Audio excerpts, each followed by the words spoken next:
Esse filme, na verdade, eu assisti ele já tem bastante tempo. Eu lembro que o dia que eu assisti foi muito antes, inclusive, da gente ter o primeiro Direito em cartaz. Eu guardei pra gente, esse filme vai ser útil um dia. Ele vai ser útil um dia. E esses dias, quando eu estava pensando na agenda do Direito em Cartaz, na agenda para hoje, eu logo pensei nesse filme e comecei a pensar quem é que poderia debater com a gente, porque o filme, não sei se vocês repararam, o filme é bem denso, né? O filme ele tem uma temática assim, que vai muito além da questão jurídica, vai muito além do cumprimento de normas. Tem uma fala inicial desse filme que eu acho que representa bem o que a gente tem que debater aqui. No comecinho do filme, quando eles se encontraram ali esperando o ônibus, o Barris, o Forrest Whitaker, né, na verdade comandou toda essa lógica dos guardas, a maneira de representar ali todas as suas frustrações, seu desânimo com a vida. Ele começou dizendo o seguinte: alguma coisa me diz que essa experiência tem a ver com a gente, tem a ver com nós, com a nossa maneira de ser, tem alguma coisa a ver sobre nós. E de fato foi, né? A experiência, o objetivo da experiência, na verdade, era de revelar sobre a natureza humana. E aí, pensando quem é que poderia debater esse assunto com a gente, eu me lembrei e falei: olha, eu tenho, acho que a pessoa ideal para debater, porque eu preciso de alguém que saiba, alguém que consiga debater e principalmente alguém que tenha coragem de debater, né? Porque ser jogado aos leões aqui não é fácil, né? Não é nem um pouco fácil. Então eu logo lembrei do meu amigo Ângelos, que na verdade nos conhecemos numa situação inóspita, né? No meio de um monte de desconhecido. Aí de repente a única pessoa que eu vi que estava tão excluída como eu era ele, e a única pessoa que tinha assunto em comum. Vamos discutir sobre música aqui a noite inteira. Pelo menos a gente fica fora da história, né? Fica fora dos desconhecidos. Então ninguém melhor para debater com a gente do que o Ângelos, que é na verdade psicólogo, tem a sua especialização em segurança pública, né? Então acho que é a pessoa ideal. E eu espero que vocês de fato sejam os leões hoje, porque hoje nós vamos sugar, nós vamos morder, nós vamos urrar, nós vamos fazer tudo o que tiver que fazer para defender esse assunto, né? Para debater o assunto aqui e na verdade para defender as opiniões, porque é um assunto que vai trazer, querendo ou não, uma série de opiniões divergentes, principalmente quanto a essa questão do sistema prisional, da maneira como se trata e etc. Então eu queria convidar para subir aqui para debater com a gente, meu amigo, psicólogo, Ângelos Catopodis.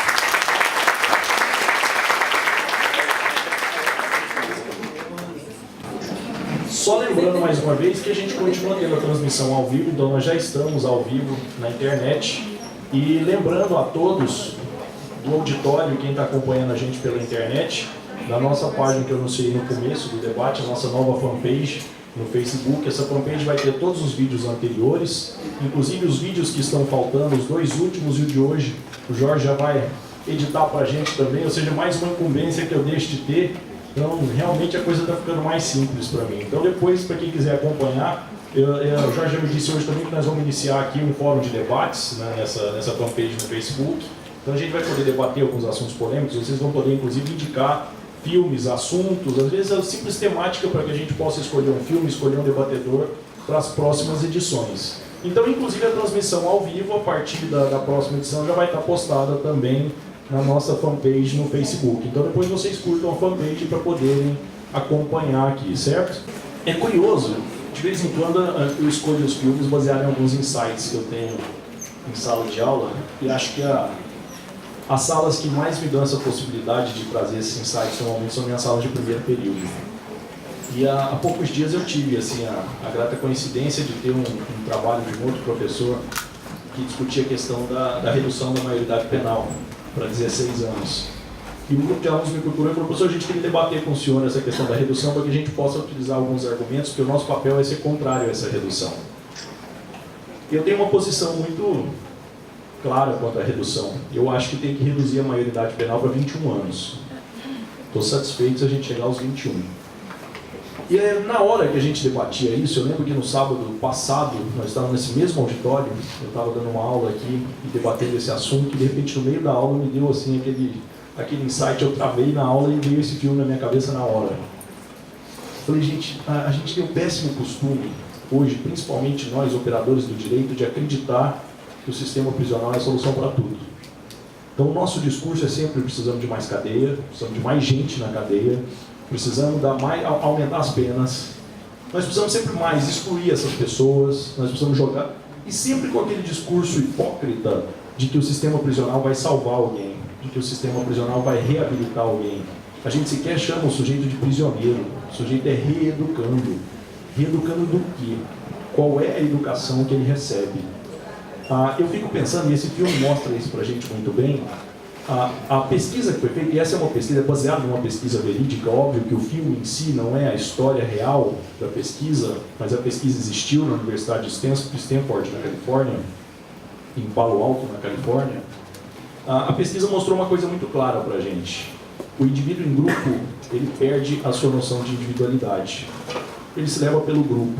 Por melhor que seja o indivíduo, por mais pacífico que ele seja, ele perde a sua noção de moralidade individual. A gente pôde acompanhar eventos que nos provam isso nos últimos tempos. A questão das manifestações, bastava uma janela quebrada, bastava um ônibus com janela quebrada para que todo mundo começasse a apedrejar, às vezes a tocar fogo. Isso, inclusive, é uma teoria apresentada pelo próprio criador dessa experiência de Stanford. Ele criou uma teoria chamada teoria da janela quebrada. O que é a teoria da janela quebrada? Ele diz que o ambiente que você está direciona muitas vezes o seu comportamento. Isso é uma coisa interessante, porque é uma coisa que a gente esquece às vezes. Durante muito tempo se discutiu, por exemplo, a questão de transformar a realidade das favelas no Rio de Janeiro. Vamos levar um pouquinho de estrutura, de infraestrutura, vamos levar um pouquinho de civilidade à favela. Vamos fazer com que aquelas pessoas se sintam inseridas na sociedade. Esse mesmo sujeito dessa experiência de Stanford, ele fez o seguinte teste. Ele pegou o carro dele, estacionou numa área de periferia e deixou o carro ali uma semana. Ninguém mexeu no carro. Mas um dia ele foi lá e quebrou uma janela do carro e esperou para ver o que acontecia. No outro dia o carro estava todo depredado. Não sobrou nada do carro. Ou seja, basta o impulso. O metrô de Nova York, quando resolveram, Nova York era uma das cidades mais violentas dos Estados Unidos e hoje é uma das cidades mais seguras, eles perceberam o seguinte: eles tinham muito problema no metrô. Eles aplicaram essa teoria das janelas quebradas de maneira literal. Eles percebiam que se o metrô estava sujo, depredado, mal cuidado, as pessoas tratavam com desdém aquele bem público. Eles falaram: vamos fazer um teste. A janela quebrou, no outro dia a gente troca a janela por uma nova.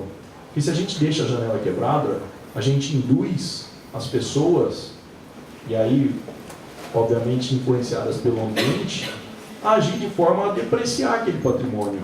E a partir do momento que eles adotaram essa teoria, o metrô de Nova York passou a ter uma outra realidade.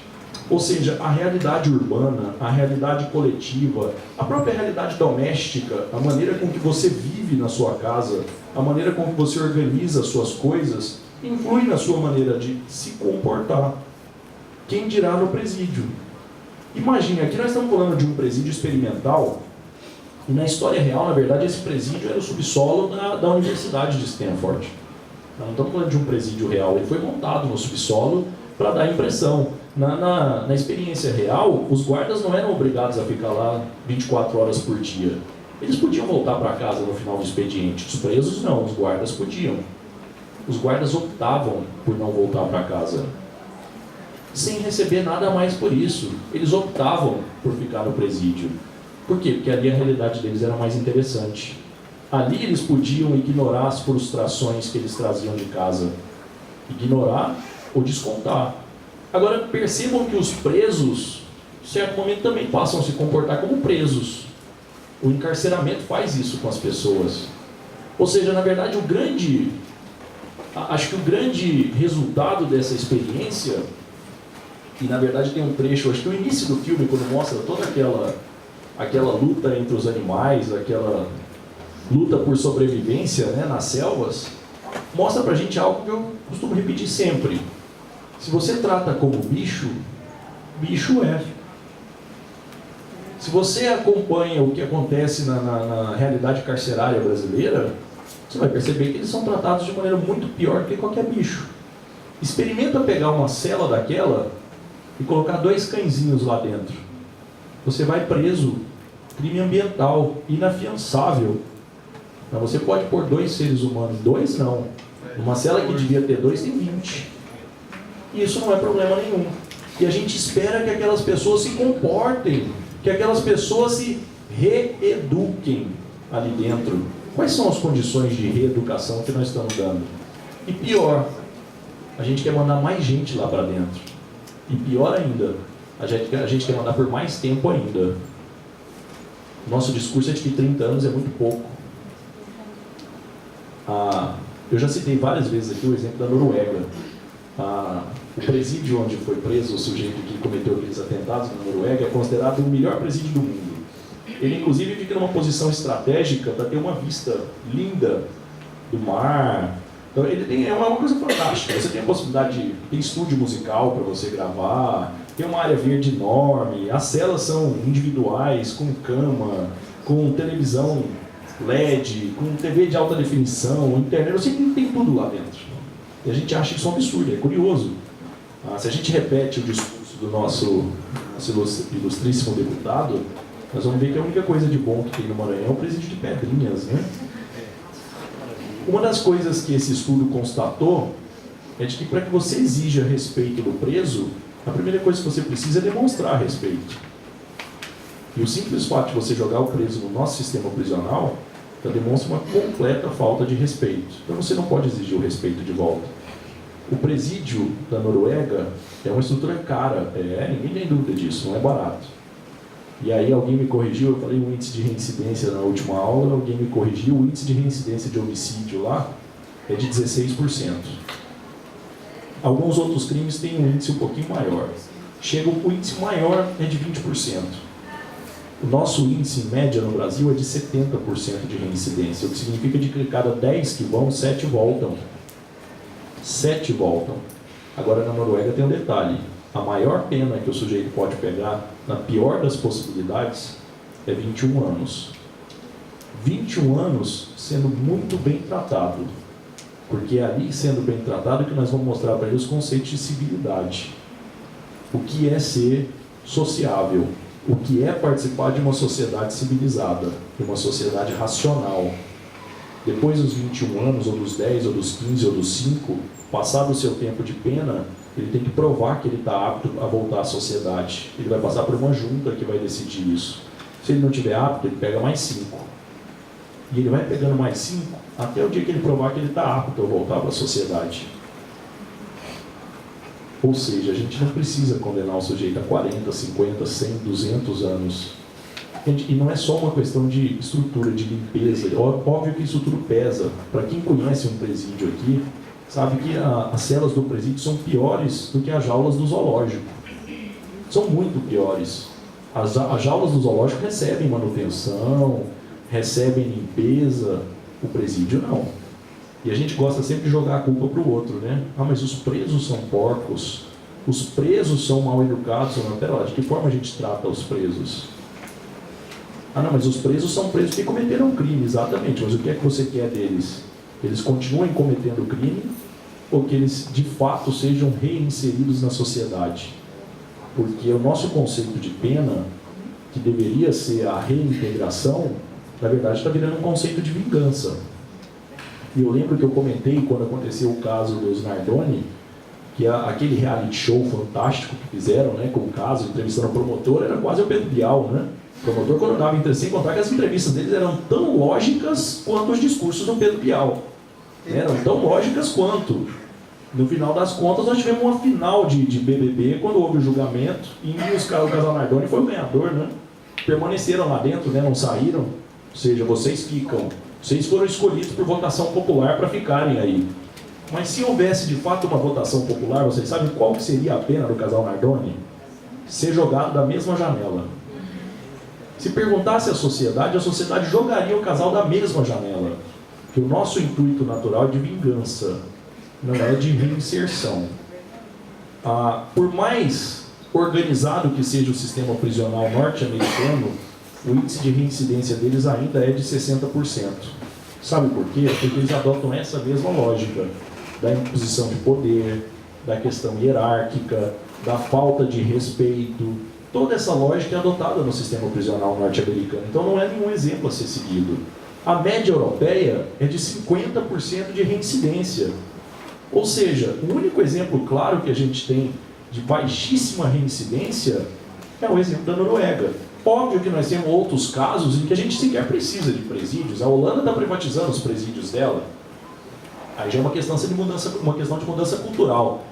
Agora a gente não precisa ir longe, não. Esse mesmo grupo que fez o trabalho sobre a redução da maioridade penal, nós questionávamos a questão do menor infrator. Eu dei o exemplo de São Carlos, e tem um outro exemplo em Minas Gerais também, de locais para você levar os menores infratores que o índice de reincidência fica abaixo dos 16%. Ou seja, alguma coisa funciona ali. E em determinadas alas, você tem os presos não. Os menores que estão ali, apreendidos, não gosto da palavra apreendidos, estão nem aprendendo. Aprendidos não, estão nem aprendendo a conviver em sociedade. Em determinadas alas são os próprios menores que cuidam deles mesmos. Ou seja, vocês têm atribuição de função. No presídio da Noruega funciona assim, a cozinha, quem cuida são os presos. Os que cozinham melhor, cozinham para os demais. Eles têm frigobar na cela. Eles têm inclusive uma loja lá dentro em que eles podem utilizar o dinheiro que eles ganham na própria prisão para comprar os alimentos para levar para a cela, para o frigobar. Por que não? Eles não têm esse direito? Eles deixaram de ser seres humanos porque nós colocamos dentro de uma cela. Ou porque cometeram crimes. Eu garanto para vocês, se a gente levar o pé da letra, eu acho que vai sobrar dedo numa mão se eu for excluir daqui qualquer pessoa que nunca cometeu um ato ilícito na vida. E nós vamos começar por furar um sinal, por falar no celular enquanto dirige, por não usar o cinto de segurança. Nós vamos começar pelos pequenos detalhes. Comprar DVD pirata é uma ilicitude. É uma ilicitude, sim senhor. É uma ilicitude. Está lá na Lei 9.610. Ou seja, pouquíssimos ficariam ilesos nessa história. Pouquíssimos ficariam ilesos. A pergunta é: resolve alguma coisa encarcerar todo mundo? Porque se resolve, a gente já podia pedir para fechar a porta do auditório, né? Fecha, deixa trancado, a gente começa a liberar aos poucos depois de filtrar os erros de cada um. Quem sabe a partir da semana que vem nós já temos aqui 100 e poucas pessoas melhores do que entraram, né? Se o encarceramento é solução, pode ser que isso aconteça. Senhores, vocês como futuros operadores do direito, como pensadores do direito, como pensadores da sociedade ideal, do que deveria ser a sociedade, tem que esquecer do que acontece. Tem que pensar no que deveria acontecer. Vocês têm que esquecer o sistema que vocês têm e tem que começar a pensar no sistema que vocês querem ter. Principalmente, vocês vão cuidar do que vem pela frente. Nós temos que esquecer as pessoas que estão aí cuidando do que já veio, cuidando da estrutura pronta, da estrutura falha. Cadeia não é solução para nada. Cadeia nunca fez bem. Cadeia sempre foi castigo em termos de vingança, nunca foi aprendizado. Nunca foi aprendizado. E mais uma vez, já deve ser o terceiro ou quarto direito em cartaz que eu falo isso. Eu acho que o MEC devia instituir uma obrigação. Todo estudante de direito passou no vestibular antes do primeiro dia de aula, devia ficar 24 horas dentro de uma cela. Depois que ele souber qual é o efeito das 24 horas de detenção, aí ele começa a ter responsabilidade quando ele for discutir os 30 anos de detenção. Que ele vai lembrar o efeito que as 24 horas tiveram sobre ele. Se eu falar para vocês que vocês não podem sair de dentro desse auditório até as 4 horas da tarde, já vai dar ciricutico em muita gente aí. 5 minutos depois que eu falar, já vai ter gente desesperada para sair, só porque eu falei que não pode sair. O auditório está limpinho, não está? Tem ar-condicionado, as cadeirinhas são confortáveis, a gente está aqui porque quis entrar, e nem por isso já tem gente querendo sair com ciricutico. Eu acho que responsabilidade nunca é demais quando a gente discute sobre a vida alheia. E a gente tem que esquecer, acho que nós discutimos muito aqui a teoria de justiça de John Rawls, né? Os meninos aqui ontem se divertiram com ela, inclusive. Perfeito, professor. Ah, tá vendo? Então isso é bom. O tal do véu da ignorância do John Rawls é essencial para essa discussão que a gente tem agora. Porque o véu da ignorância faz com que a gente crie as normas sem saber quem são os destinatários dela. Ou seja, lembrando que o destinatário posso ser eu. A cadeia é solução? Eu posso estar lá dentro um dia. É solução para quê? Vai solucionar o meu problema? Se eu cometo um ato ilícito e vou parar na cadeia? Todo mundo está sujeito a isso um dia, gente. Todo mundo está sujeito a isso um dia. Quando eu falo do menor, um dos argumentos que eu acho muito interessante para saber se deve ou não deve reduzir a idade penal, porque é muito fácil falar assim, não, mas o menino de 16 anos ele tem consciência, ele cometeu o crime, ele tem que ser punido, tem que ir para a cadeia e cumprir como adulto. Aí eu pergunto, o sujeito tem um filho, 18 anos, 16 anos de idade. Aí de repente, num sábado à noite, o pai está dormindo, tomou lá seu Rivotril, né? Foi dormir, o menino pega a chave do carro e sai. Aí ele vai para a balada, né? Como o menino, ele já começa criminoso na hora que ele escolhe a balada, ele vai para a Vila Mix. Só nisso ele já é consumidor de substâncias ilícitas, né? Ou seja, ele já está consumindo substâncias ilícitas, já começou mal na história.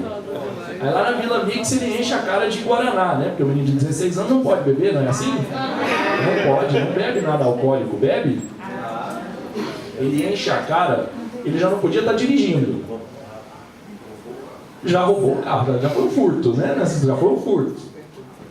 Foi para Vila Mix, já não podia estar lá dentro também. Bebeu, já não podia. Pegou o carro, bêbado, voltou para casa dirigindo. Mas no meio de uma desatenção, que é normal na juventude, ele está lá com os amigos dele escutando música, dançando no carro, né? Música não, né? Se ele foi para Vila Mix, ele não ouve música, né? Ele consome droga, é diferente, né? Ele é usuário, né? Ouvinte nesse caso. Mas ele está lá consumindo as substâncias ilícitas dele, no mínimo substâncias de mau gosto, né? Mas está lá, feliz da vida, dançando, cantando em voz alta, conversando com o amigo que está do lado, olhando no retrovisor, olhando para trás, olhando para as meninas que estão na calçada e atropela alguém. E a pessoa morre. Esse menino de 16 anos acabou de virar um homicida. E ele pode ser seu filho. Porque qualquer menor de 16 anos está sujeito a fazer isso um dia. Não adianta, por melhor que seja a criação, por melhor que seja a educação, o menino de 16 anos, pelo simples fato de ter 16 anos, eu posso dizer para vocês, ele tem consciência do que faz. Ele não tem consciência das consequências do que ele faz. Ele não tem bagagem suficiente para isso ainda. Tanto é assim que eu garanto, qualquer um aqui que tenha mais de 20 anos de idade, vai olhar para os seus 16, olha que eu não fui longe não. Eu não fui longe não, estou chegando a 20, são 4 anos de diferença. Eu estou falando isso aqui, eu com 25 hoje, eu olho para trás quando eu tinha 16 e já vejo uma distância muito grande. Eu olho para certas coisas que eu fiz com 16 anos e às vezes me dá até vergonha de pensar que eu fiz aquilo. E não está tão distante assim. Sabe qual que é o problema dessa história? Esse menino de 16 anos, se você reduz a idade penal, ele vai para a cadeia, como qualquer outro. Aí se ele for filho de um de vocês, se ele for filho da classe média, se ele for filho da classe A, o argumento é, vocês vão acabar com a vida do meu filho. Ele cometeu um erro. Ele sabe que cometeu um erro. Ele vai se redimir. Mas se você mandar ele para a cadeia, as oportunidades dele acabaram. Ele não vai ser nada além de bandido. Por que o seu filho não vai ser nada além de bandido? Por que o seu filho não cometeu aquilo porque tinha consciência do ato ilícito, que era um criminoso? Não, ele só errou. Ele não é um criminoso. Mas o filho do sujeito que mora na favela é criminoso. Por quê? Porque ele mora na favela? O filho do seu vizinho é criminoso, ele não presta. Esse menino, o filho do vizinho, não presta. Aquele menino fuma droga, ouve sertanejo. Esse menino não presta. Aí quando você vai ver, quem está contrabandeando o CD do Gustavo Lima para ele é o seu filho. Mas seu filho está sendo mal influenciado. São as más incluir o filho é bom. O dia que a gente utilizar o véu da ignorância e souber que essa redução da idade penal vale para o seu filho, como vale para o filho do vizinho, a gente começa a pensar com mais responsabilidade nessa questão. Quem é pai, quem é mãe sabe disso. Na hora de penalizar a criança, sabe qual que é o efeito da penalização. Sabe qual que é a dó que você sente de penalizar, sabe que deve penalizar, mas sabe que as penalidades têm limite. Sabe que você tem uma razão de ser no cumprimento desse castigo. Não é o castigo pelo castigo, não é o castigo pela raiva, não é o castigo pela vingança. Aí, gente, o instrumento fica na mão de vocês. Porque a sociedade, a coletividade, já dizia o Paulo Francis, né? Se todo mundo concorda com você, você está errado. Porque a coletividade é burra. A coletividade é burra. Se está todo mundo pensando a mesma coisa, está errado. O grupo mata a individualidade. O conceito de grupo mata o seu conceito de moralidade. A moralidade individual sucumbe no grupo. Procurem depois no YouTube os vídeos. Vocês vão achar, é coisa incrível. Mostra uma saída do campo de futebol, está tudo correndo bem. Todo mundo indo embora para casa direitinho. Aí de repente um rapaz tira um tijolo de dentro da mochila e joga na vitrine. A hora que a vitrine quebra, é incrível. Todo mundo que estava indo embora para casa vira e começa a invadir a loja. E quebrar tudo.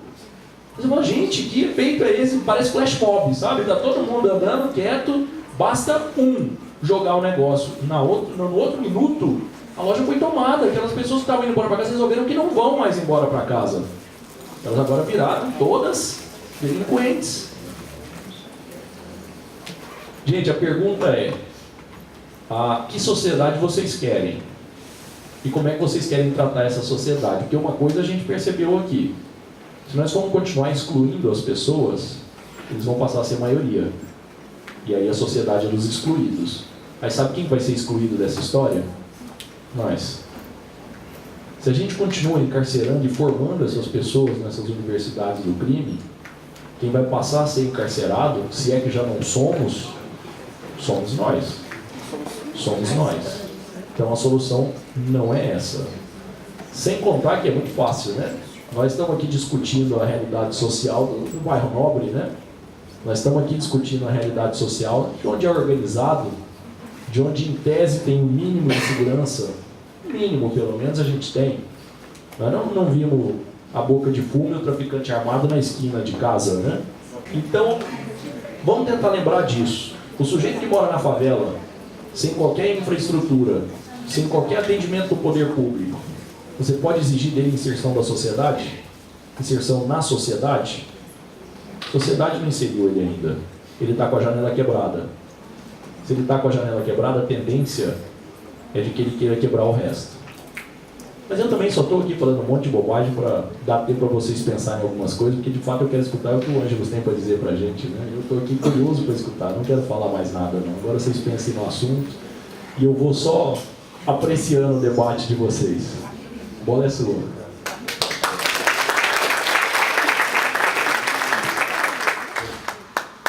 Bom, em primeiro lugar, bom dia.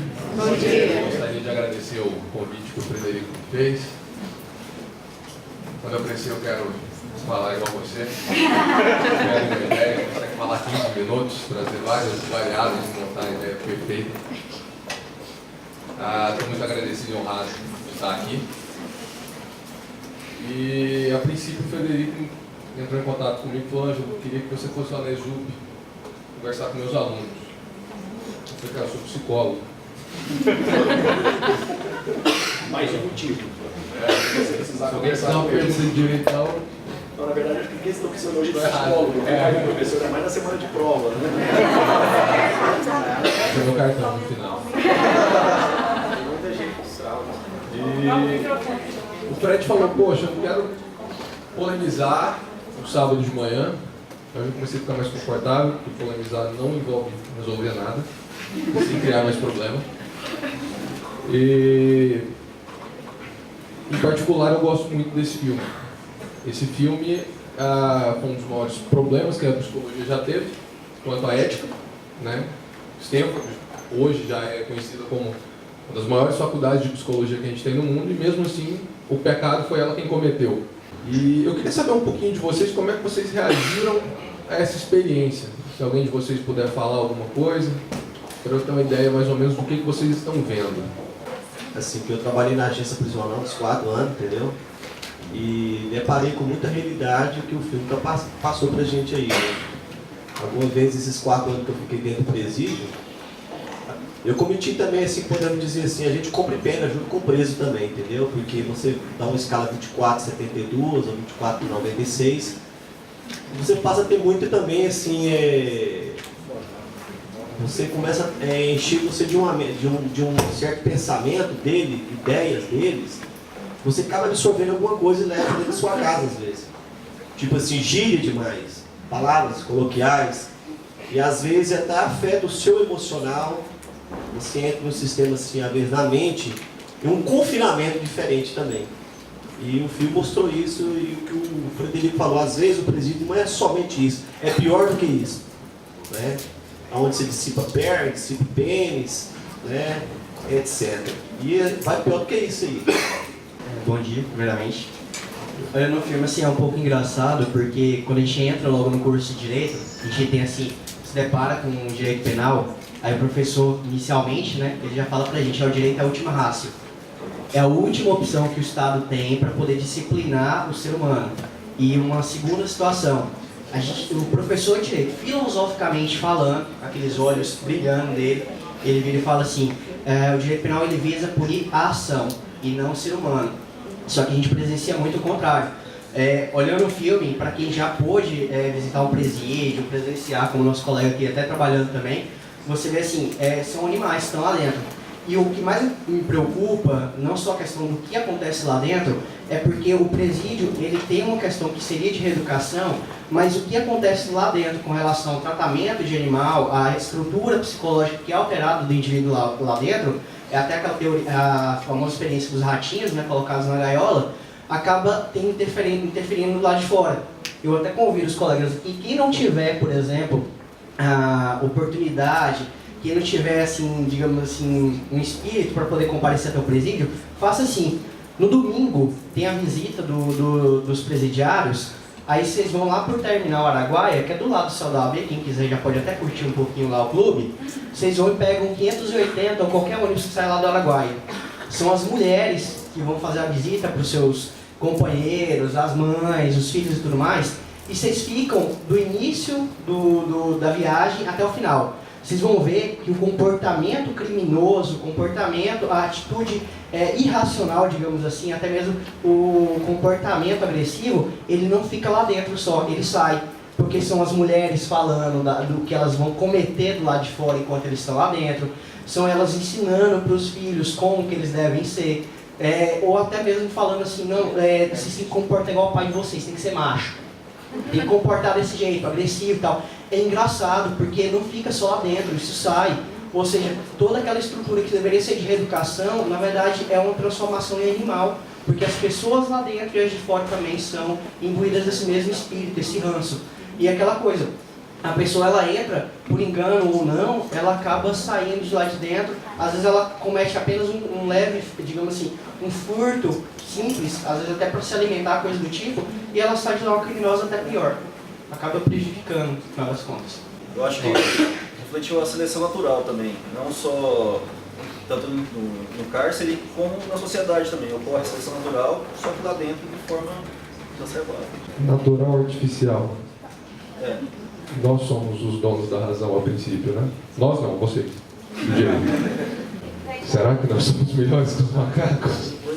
Ou são os macacos extremamente bem treinados? Ou só temos a capacidade de cumprir regras ditadas por nós mesmos, pela sociedade. Você falar seleção natural, eu acho genial.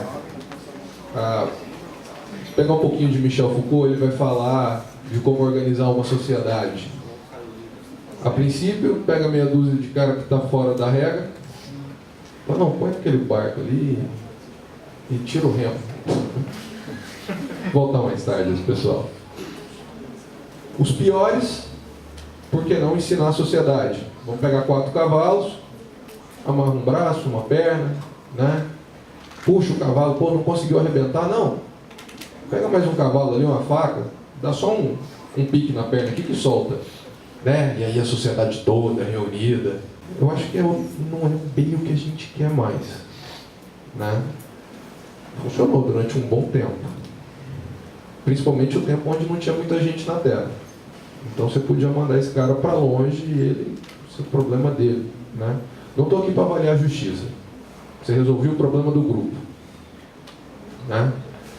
Ao mesmo tempo me preocupa hoje você vê o cara rouba um celular ali na praça cívica, o lojista sai e pega ele.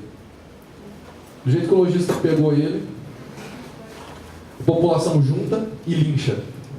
Ali tem a detenção do cara, o julgamento e a sentença.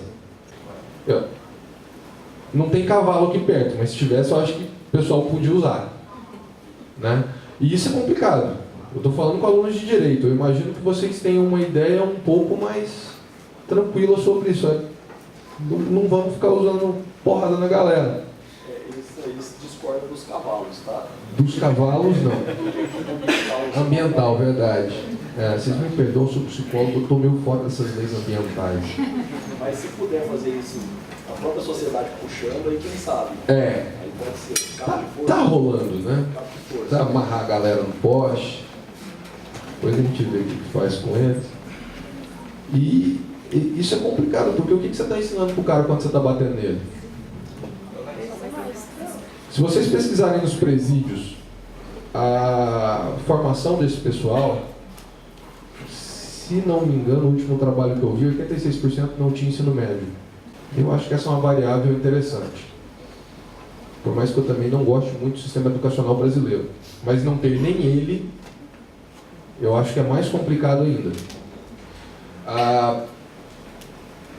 Como é que você quer cobrar civismo de um cara que não é respeitado? A gente fala de favela, o cara, a prefeitura não respeita ele, não dá nada para ele, aí você fala, não, mas a gente tem o Bolsa Família, né?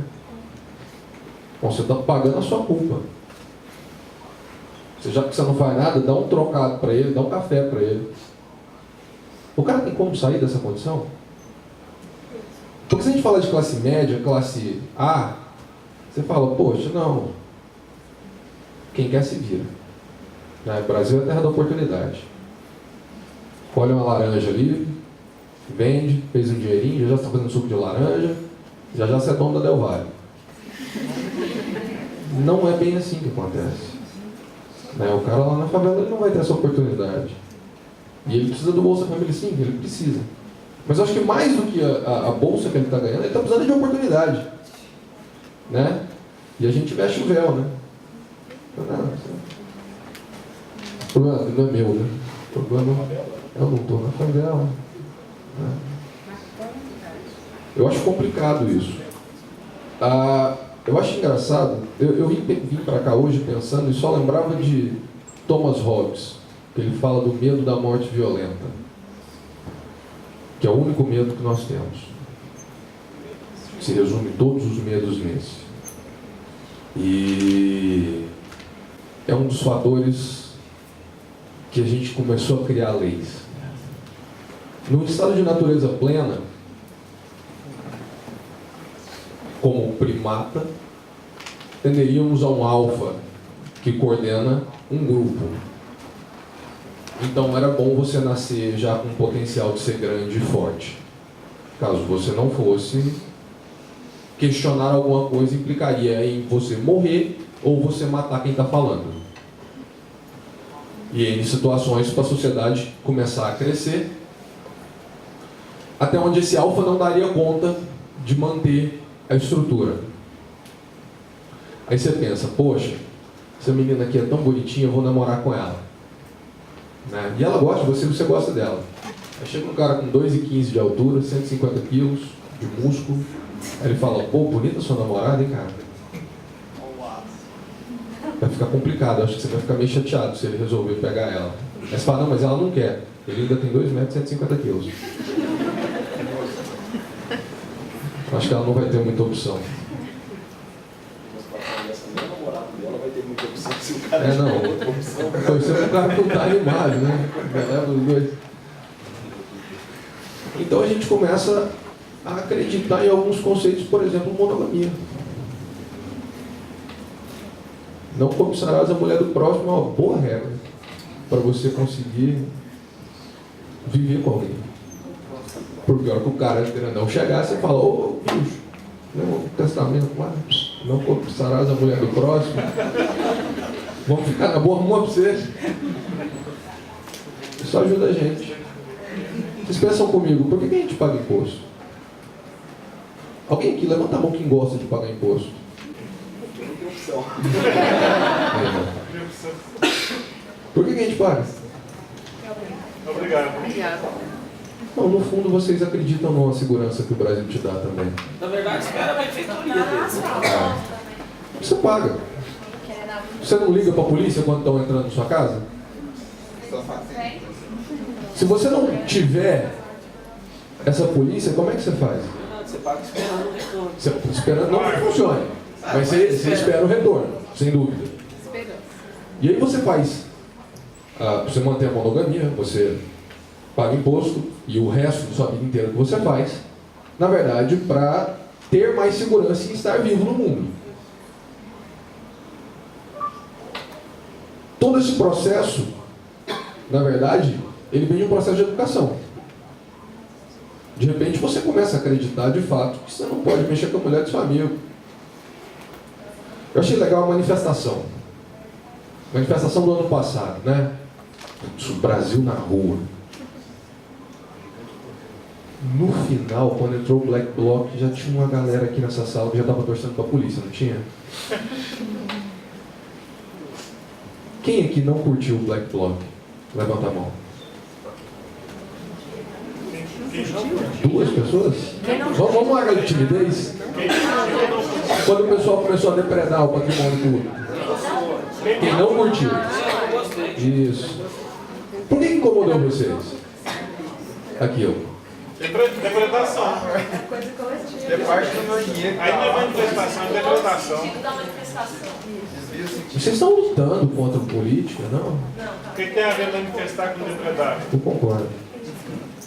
Hobbes de novo. Se for para bater na polícia, até vai. Né? Aquele negócio, aquele universitário tomando um cacetete do policial e o pessoal chutando ele. Bonita aquela cena, né? Só que aí pronto, bateram na polícia. E agora? Qual que é o próximo passo? A porta da minha casa. A fachada da minha loja, igual no Rio de Janeiro. O que aquele lojista tinha a ver com essa história? Nada. Então agora você para de torcer contra a polícia e torce para ela. Porque você entrou no jogo. E aí você pensa, por que está sendo justo agora? A gente não clamou para parar a polícia? A polícia não vai bater na gente não. Em mim não. Nós vamos para a rua, nós vamos protestar, acabar com a PEC 37. Aí eu estava em casa, o cara quebrou um negócio ali, você é diferente daquele cara. Você... Fato, ele quebrou um orelhão, vamos falar aí. Você não quebrou. Mas ele tem os motivos dele, igual você tem os seus. Às vezes ele está brigando contra a PEC 37. Mas depois disso, você acaba torcendo para a lei, não se torce. Você abre mão do seu direito em prol de segurança. Então aqui no filme a gente vê isso um pouco aplicado. Todo mundo numa boa, todo mundo amiguinho no ônibus, né? Ó, essa experiência vai ser bacana, 14 pau no bolso. Aí aquele senhor joga a bola de basquete sem querer no nariz do outro. E ali você tem a definição clara de 2 grupos. A hora que você pôs o problema. Até então estava só todo mundo no mesmo grupo, vestido diferente. E separa, os presidiários ficam culpados, tipo, cara, o que rolou aqui? O policial vai para a sala dele também e fala, o que aconteceu? Foi a pergunta dos 2 lados. E agora, a gente tem que fazer o quê? O próprio policial que recebeu a bolada no nariz fala, não, tá tudo bem, foi um acidente.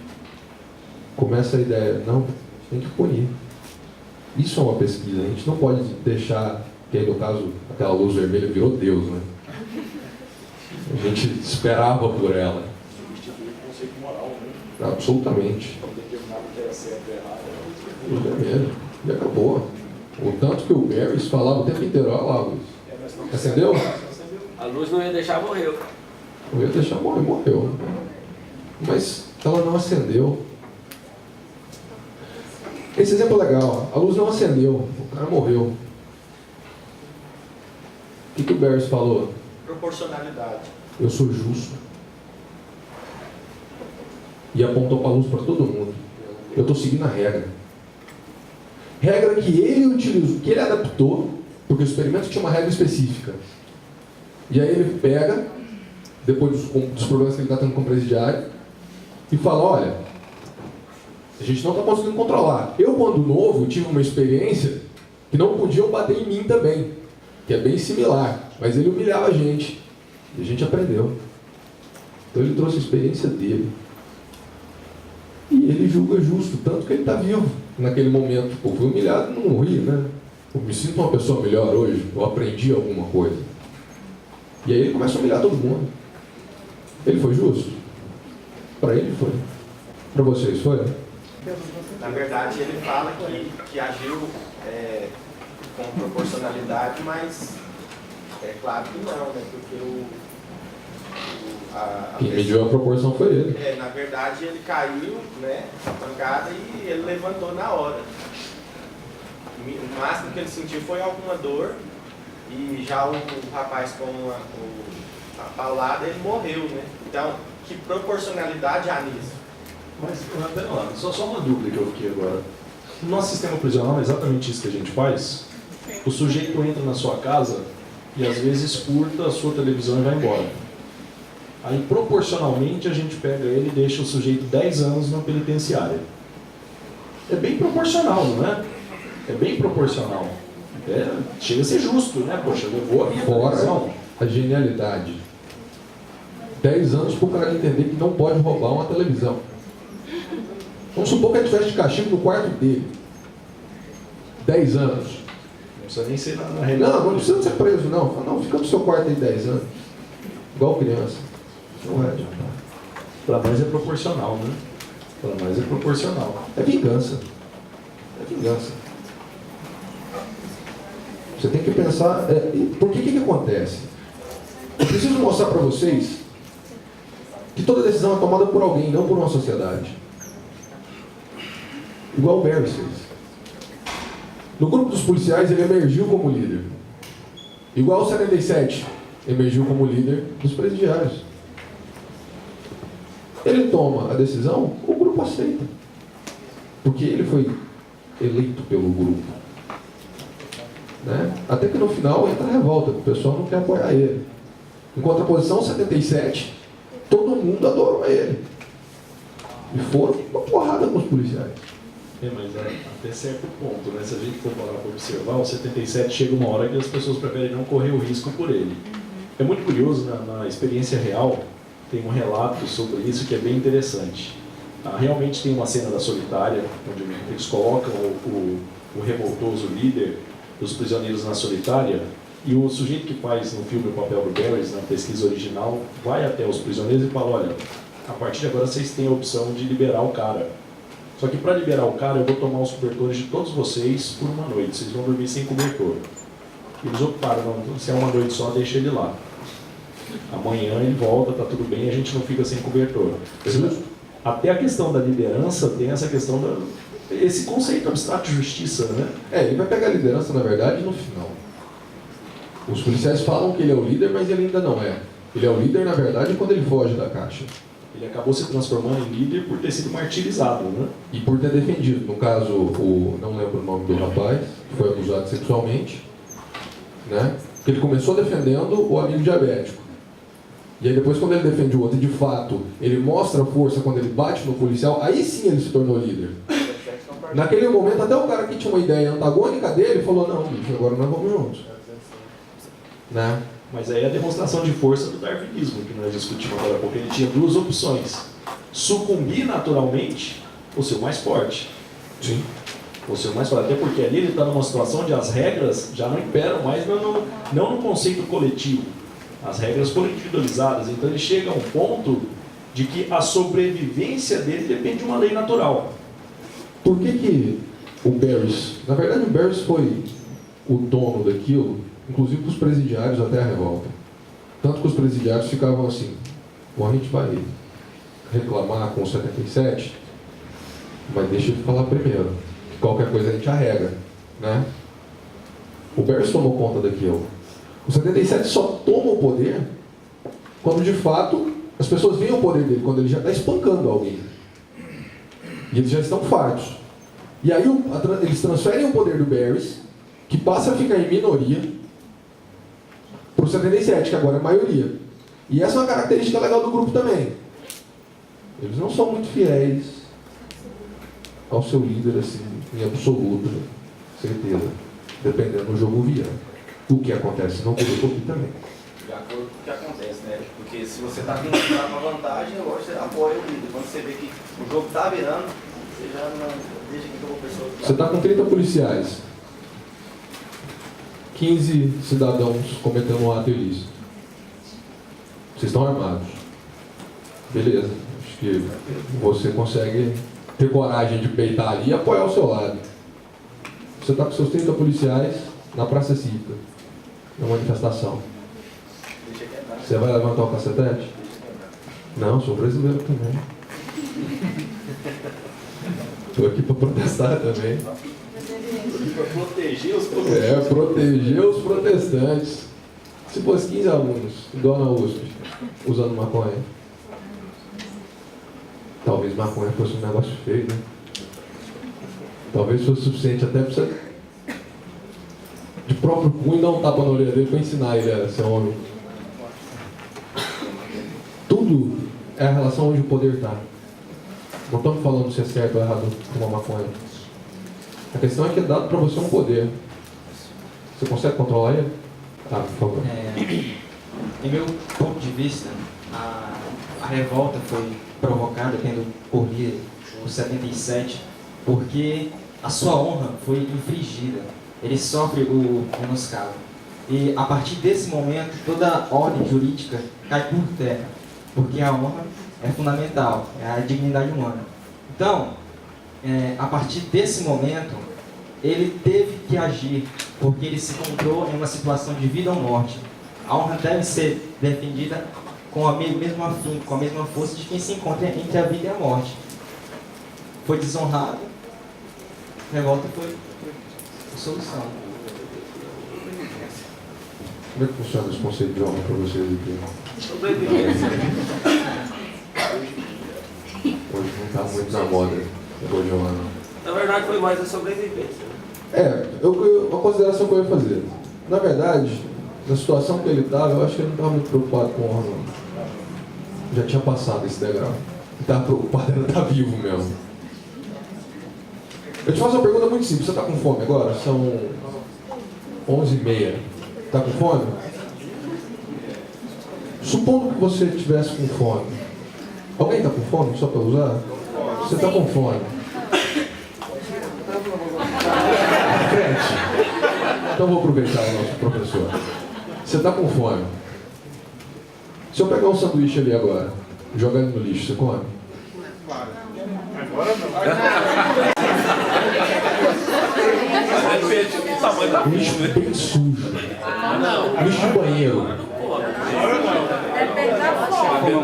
Então você não está com muita fome ainda. Será que hoje, 8 horas da noite, sem comer, sem cara esse sanduíche? Vamos considerar que são segunda-feira, meio-dia, você não comeu ainda.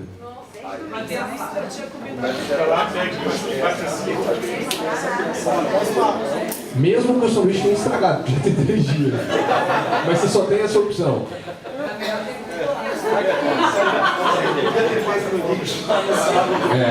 Você vê que às vezes não está tão ruim.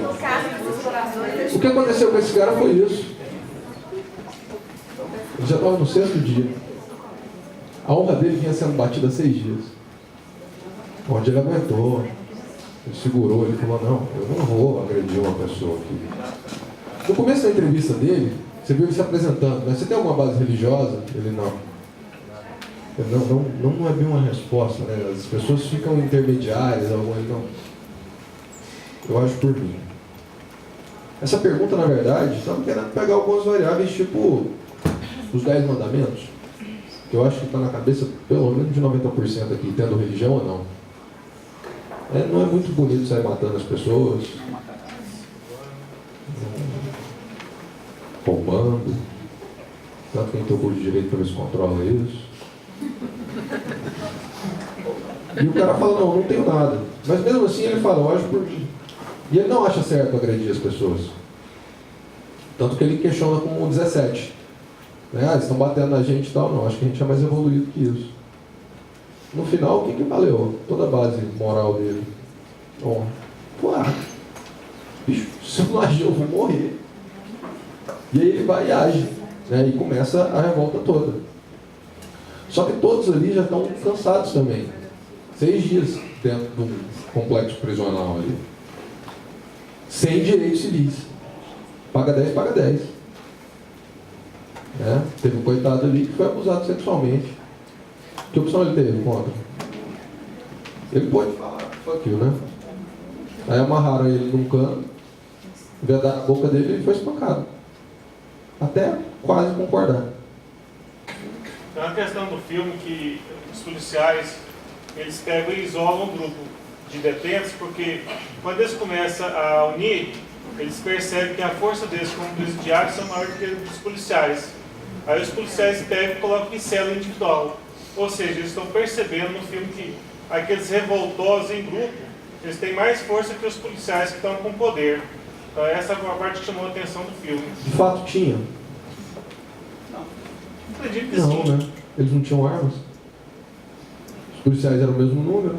Não, teve um depois que É, passou sim, pro mas lado. mesmo assim, a arma ainda dá uma vantagem legal. Mas os policiais não estavam unidos igual os presos estavam. O poder do policial foi julgado pelo grupo. Eles falaram, a gente ultrapassou os limites aqui. Não o Barrys, mas quem estava seguindo as leis do Barrys. Eles foram pro outro lado, por isso que o outro lado cresceu. Tanto é que deixou de seguir ele, né? Exatamente. Naquele momento ele deixou de ser líder, enquanto o 77 estava crescendo como líder, mesmo não tendo nenhuma arma. Mas como coitado. Aí quando eles perceberam isso aí, eles falaram, não, esse grupo nós temos que separar, cada um numa cela. Aí eles, de forma conjunta, deram tratamento individual para cada prisioneiro. O que foi genial nesse aspecto? Como é que o policial viu que eles estavam extrapolando o limite? Quando um deles virou prisioneiro. Eles olharam e falaram, cara, abaixo do Barrys, qualquer um corre risco aqui.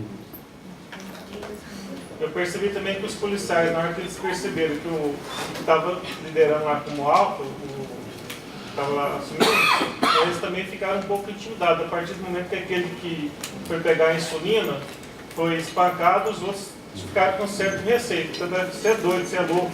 Quer dizer, o medo de qualquer coisa errada, e ele assumindo o papel de Deus ou de justiceiro, queria fazer a mesma coisa. Você ia brigar com o Barrys? Na situação daquele pessoal? Vocês iam bater em alguém porque não obedeceu o Barrys. Também interessante. Será que você ia animar de discordar do Barrys também? Interessante também é o ser humano, né? Qualquer mínimo de poder que você dá para ele, ele se transforma. Ele não é aquela mesma pessoa. O Barry mesmo era um bosta que a mãe xingava ele o tempo todo. Ele foi lá, foi dado uma autoridade para ele, ele se rebelou. Ele teve até uma ereção quando percebeu que tinha um poder realmente. Sentiu macho.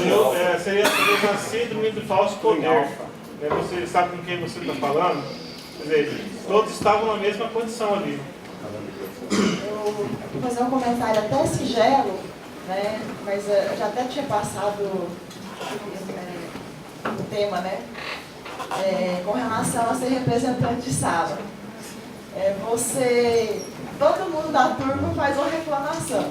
É quando você chega diante do professor, que o professor vai questionar, ninguém mais te apoia. Todo mundo sai fora. Então eu tenho temor de conversar com os meus superiores, que são os professores, né? Então eu tenho que peneirar bem o que eles estão querendo para eu levar até o professor, porque eu posso ser prejudicado com isso. Claro, claro, e essa é uma realidade. E hierarquia, né? Todas as coisas que a pessoa assume o poder, tem sempre alguém que vai ficar atrás. Se der certo, eu tô junto, mas se der errado, eu tô fora. Mas esse é o ônus de ser líder, né? Todo ônus tem um ônus, né? Esse é o ônus de ser líder. O líder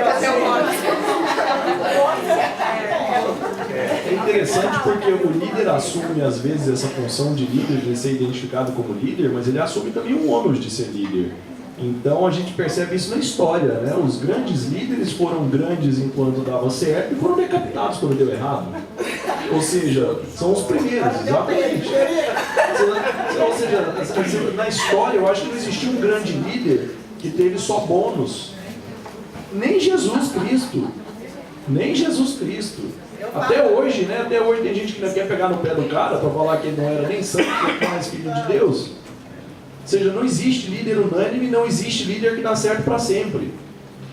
Isso é óbvio, justamente por esse movimento pendular das massas. Quando você tem um líder de um lado, a massa se junta para formar outro líder. Quando a massa percebe que formou outro líder, ela se junta de novo para formar outro líder. Não existe a liderança eterna. A gente vê isso nas piores ditaduras do mundo, né? Não existe ditadura eterna. Não existe ditadura eterna. Professor, eu queria fazer um comentário. Pessoal, você se importa dela estar com o microfone? Vamos lá. Eu achei interessante o ponto ápice do filme. Eu acho que foi meu sentimento de vingança quando os presos saíram correndo atrás dos guardas. E eu gostaria de como psicólogo, como que a gente trabalha o sentimento de vingança? A gente sabe que o sistema está errado, mas eu vibrei. Acho que foi o meu ponto G do filme. Quem vibrou aí? Levanta a mão. O filme parou nessa hora e eu fiquei, não, gente, isso não vai bater nele. Então, assim, eu do outro lado eu tenho que defender o sistema, mas nesse caso, eu defendi os presos. Aí eu gostaria de saber, como psicólogo, né, como que eu trabalho esse sentimento de vingança dentro de mim. Consultoria. Queria ser sincero. Tem uma pergunta mais complexa para mim, não? Bom, na verdade, o humano ele vai ter sentimento de vingança sempre. Cometer o ato é diferente. Pode ser que você não cometa. Não sei se vocês observaram, nós estamos falando, e o tema aqui é poder. E a gente não tem muito poder. A gente está num jogo, a gente está num tabuleiro, ninguém sabe a regra do jogo, e de repente vocês são punidos. Ora porque você quer um emprego e não tem currículo suficiente, porque você não tem alguém lá dentro, ora porque você quer comprar uma coisa e você não tem dinheiro. Em situações onde você está num jogo que você não domina as regras. Vocês vão ter uma angústia desse poder, de não tê-lo. Aonde que o humano tem poder? No grupo. Você e duas amigas estão conversando e tal, propõe um problema, você resolve, você fala, eu tenho poder aqui, né? E é assim que funciona. Por que o humano sempre está se metido em grupo? Seja na igreja, na universidade. Por que o Fred é professor? Ele é doido. Por que vocês escutam ele? Ele é doido, isso é legal. Para mim, professor bom é doido. Senão ele é hipócrita. Doido e masoquista, né? Porque trabalha muito. Masoquista, antes de falar assim, mas você vai dizendo que o professor sofre muito. Mas então o que você está fazendo aí? Justamente porque eu sou masoquista. Eu tenho um sério problema com isso, né? Olha um tesão aí, né? Se não fosse se não fosse um problema mental, não tinha motivo para estar aqui, né? Trabalhando muito, ganhando pouco. A área não está muito diferente da sua. E sempre você não vai ter poder. Naquele momento, são alguns momentos na nossa vida que a gente fala assim, nessa parte do jogo, a gente sabe as regras. Não quer dizer que você sabe, mas você acredita que sabe. Que era a hora que eles foram se revoltar e espancar os policiais. Por que todo mundo vibrou? Eu acho que alguém aqui se identificou com aqueles presos. Pode ser que alguém tenha se identificado. Porque você acorda às 7 horas da manhã, você almoça ao meio-dia, come alguma coisa de noite e dorme. Amanhã é a mesma coisa. Nesse intervalo você trabalha ou estuda. Se você não fizer isso, você corre o risco de ser mal visto pela sociedade. Sociedade que eu estou falando é seu pai e sua mãe. Você está acordando 11 horas da manhã, jogando videogame 3 horas da tarde. Não faz nada. Faz nada, não é? A gente não escuta isso. Cadê nosso poder agora? Quem tem o poder? O primeiro grupo que você conhece, sua família.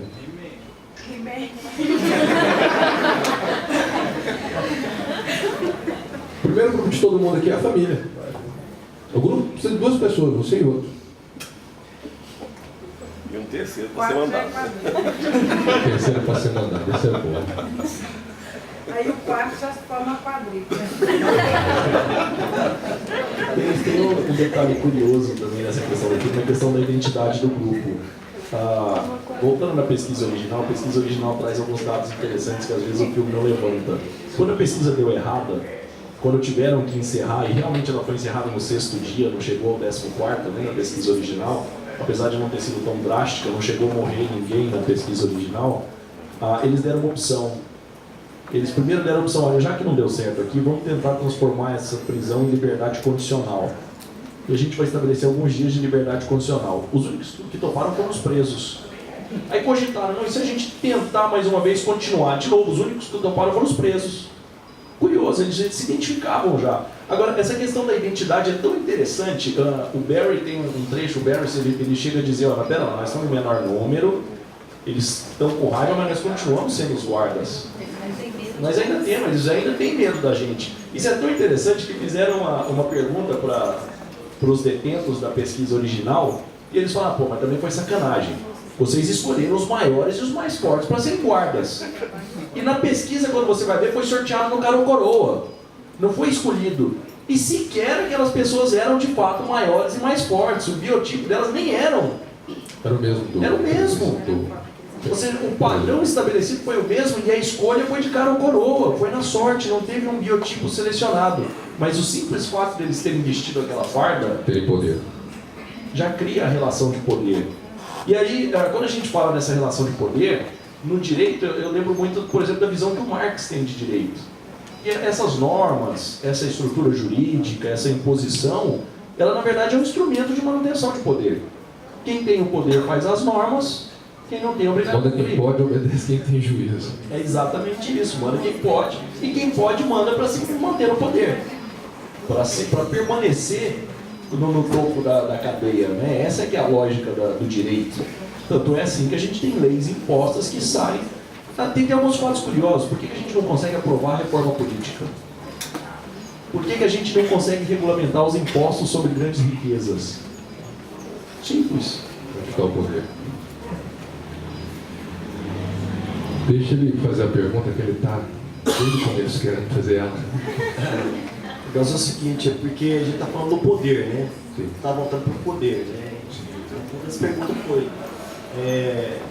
nós temos esse poder, né? Falou sobre, eles não tinham arma dentro do presídio, as armas, né? Não podia entrar nada material, né?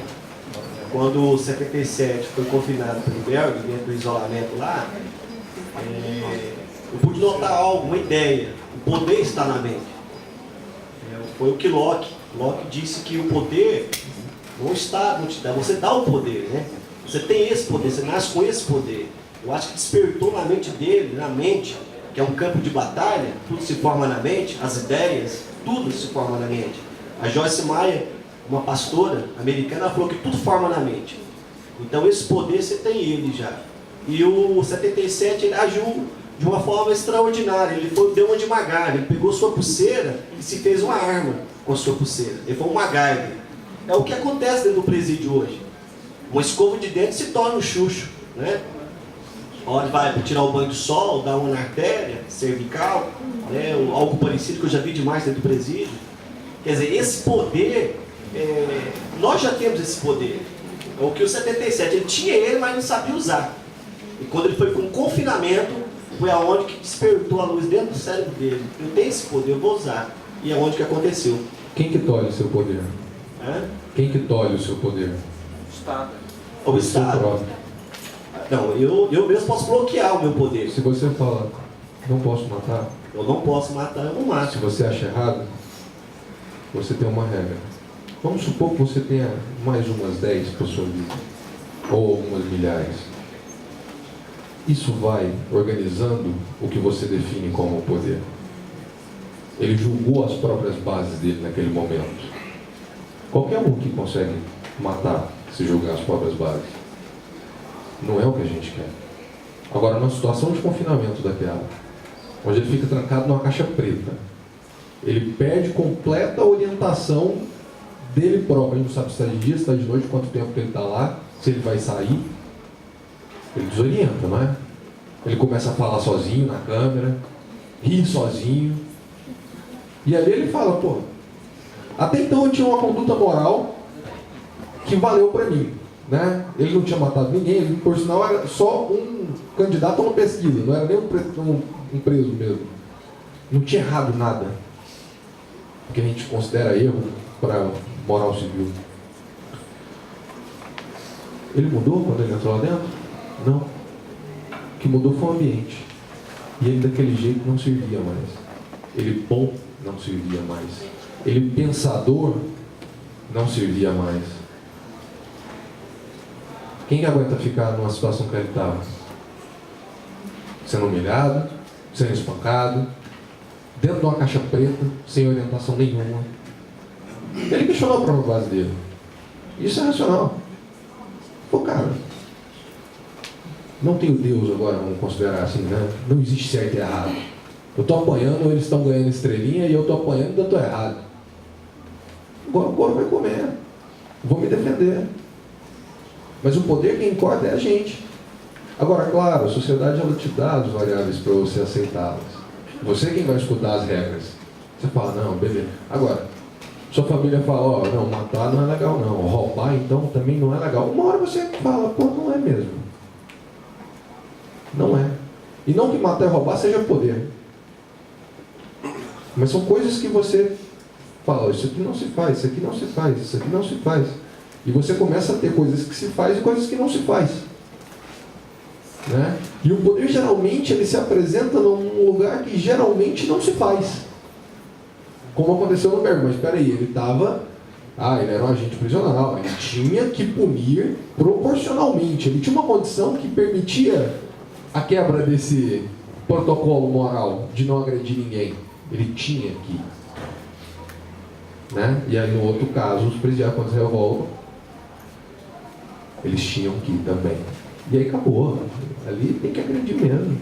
No início do filme ele nega, ele fala sempre os não, né? Isso. E o médico, ele, na entrevista, assim, esse não é um confinamento. Mas o que é esse confinamento mental? Ele está preso num labirinto ainda? Isso.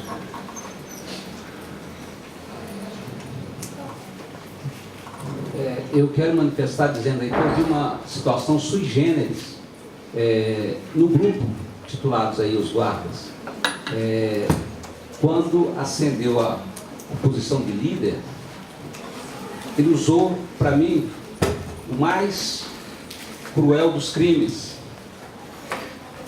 ou seja, a ameaça.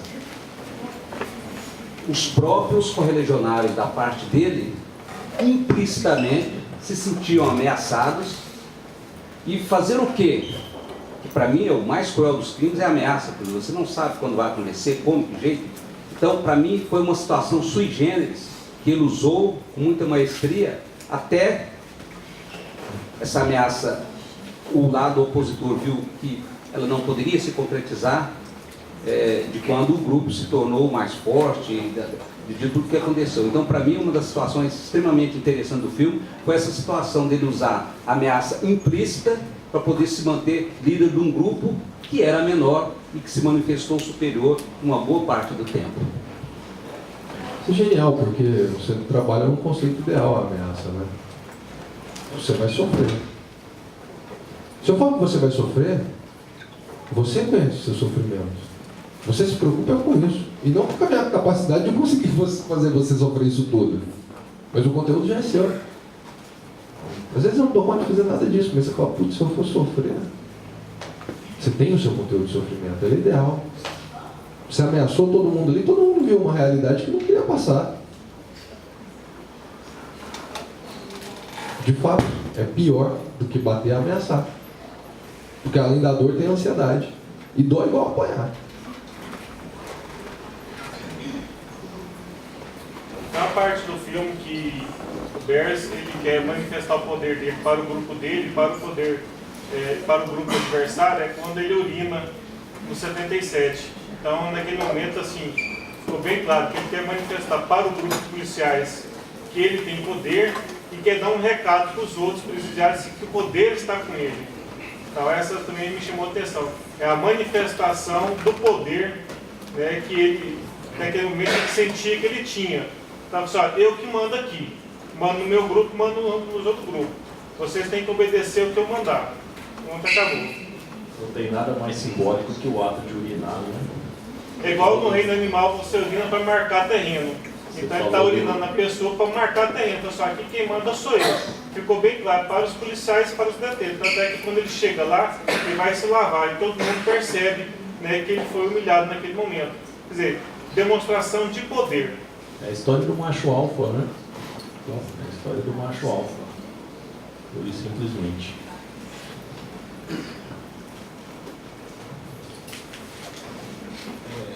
Ângelos, o fato do então guarda, que passa a ser o prisioneiro de 76, denominado 76, né, pelos caras, ele, num momento, acho importante ressaltar essa parte, que num determinado momento ele se encontra em um dilema, que é justamente enquanto que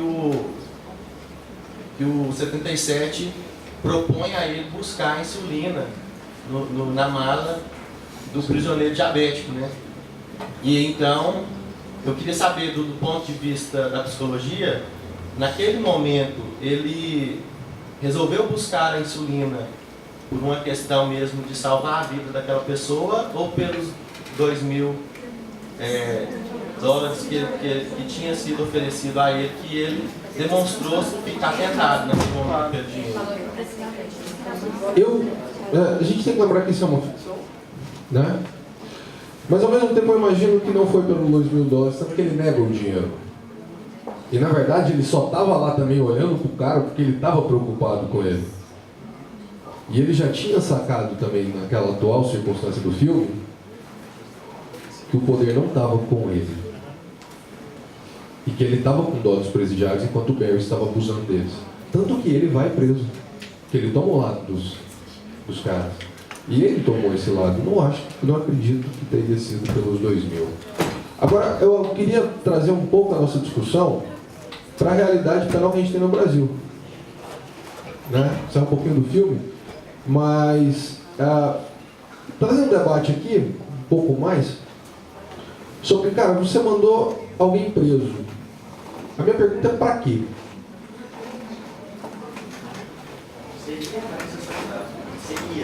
Seria para ressocializar. Eu acho que não é o fato da ressocialização, mas como um certo modo de medo da sociedade de que ele cometa mais esse mesmo crime com mais pessoas. Então, a ideia da pena de prender o indivíduo é essa, que ele não cometa, que a sociedade tem que se sentir segura. Sim. Acho que o pensamento disso, no agora... Então é para tirar ele da sociedade. Resumindo. Sim. Então vamos parar de preocupar com aumento de pena. Vamos. Fez errado, se é para tirar, vamos botar perpétua. Essa é uma questão que eu fico pensando. Se você não tem, porque você falou para mim, né? Poderia ser para ressocializar. A gente ressocializa ele? Não. Isso é importante ter em vista. A gente quer tirar ele da sociedade? Eu não sei, eu estou falando com alunos de direito. Né? Vocês quem mandam eles para a cadeia. O engraçado é porque, assim, tem alguns presídios, como o professor mesmo falou, que eles têm um trabalho de reeducação, fazem aquela coisa toda. Mas o problema é que nós, até na nossa sociedade, a pessoa quando ela entra na cadeia, ela fica com ranço.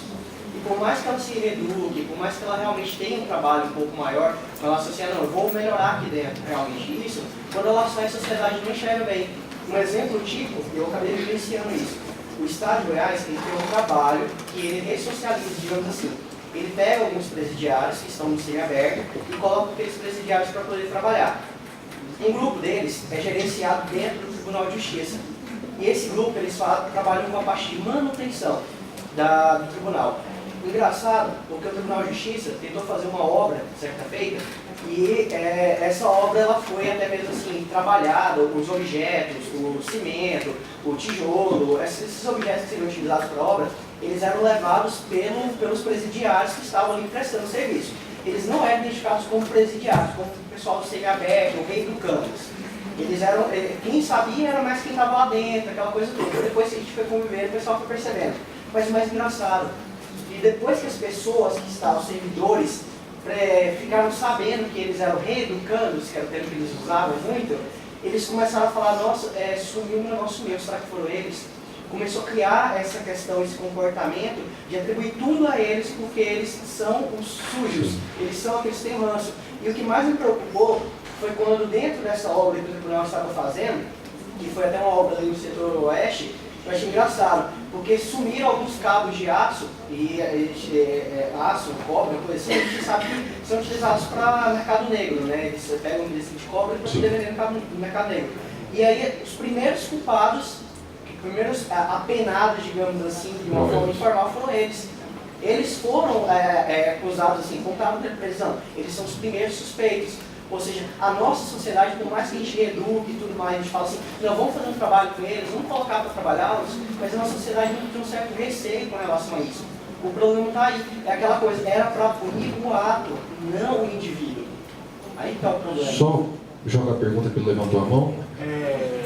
Eu concordo em certas partes com os alunos e também com vocês, na questão de... Primeiro ponto que hoje em dia, colocando no pensamento amplo da população, preso vai para a cadeia não é para ter reabilitação não, é para tirar da sociedade que eles julgam-se melhor do que aquele indivíduo que cometeu algum ato que não, como se diz, não foi a favor de que a maioria pensa, para ir por meio dos animais mesmo, não existe isso de reabilitação. Podendo se ver que no filme aí, como se diz, cada pessoa tem um modo de pensar, uma maneira de agir. Às vezes, para um detento, se o policial urinasse para ele, seria totalmente você bater, um exemplo, você xingar a mãe ou fazer uma coisa que constrangeria de fato. Para alguns não, alguns reagiriam, foi o caso do rapaz que foi abusado sexualmente. Se fosse, na minha ocasião, eu teria arrancado o pescoço dele com aquela corrente. Ele deu praticamente um beijinho. Então, pode-se ver que a base de tudo isso não é do Estado, não é do governo em si, é do ser humano, posso dizer, de uma pessoa. Que nem o Frederico fala bastante da redução da menoridade, né? Maioridade penal, para reduzir. Como uma sociedade hoje pensa só no filho do outro, não pensa no seu filho, que o seu filho pode fazer aquilo, que nem o Frederico citou, que às vezes pode ser um ato momentâneo, né, de um vacilo, mas a população não pensa isso, a população tem um pensamento, discrimina mesmo, não existe, eu tenho esse, como se diz, esse ato de ser preconceito, por exemplo, com um usuário de droga. Eu olho para aquele noiado ali que fuma crack, eu falo, esse cara é só um zumbi, é a capa da gaita. Quem que não fala isso?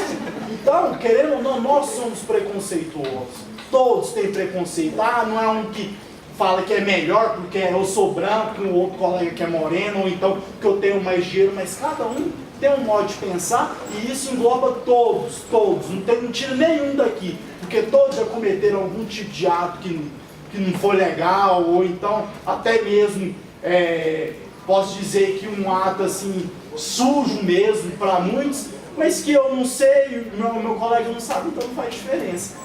Isso a gente não pode generalizar, isso é da população. Nós que elegemos as pessoas que vão para o Estado. Então é a nossa maneira de pensar. Eu concordo com você, mas eu tenho um adendo. Nós somos quem votamos, quem controla a gente. Quem é que não vota por afinidade? Quem não vota por afinidade? Eu não quem voto não por vota afinidade. por afinidade. Eu voto pelos projetos, Afinidade nos projetos. Nos projetos, mas não na pessoa como... O senhor concorda que foi o primeiro a se manifestar e a grande maioria ficou mais ou menos? Eu acho que isso é importante, porque se vocês forem pensar na estrutura de educação que todos vocês passaram, em que ano da escola ou te ensinaram a votar?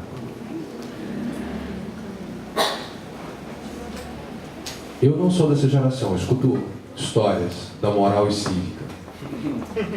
Escuto histórias. Eu também não. Fred, Você tem 25. você tem 25, né? 25. Há 3 anos. Você nasceu em que ano, Fred? 1989. Tá rápido a conta, hein?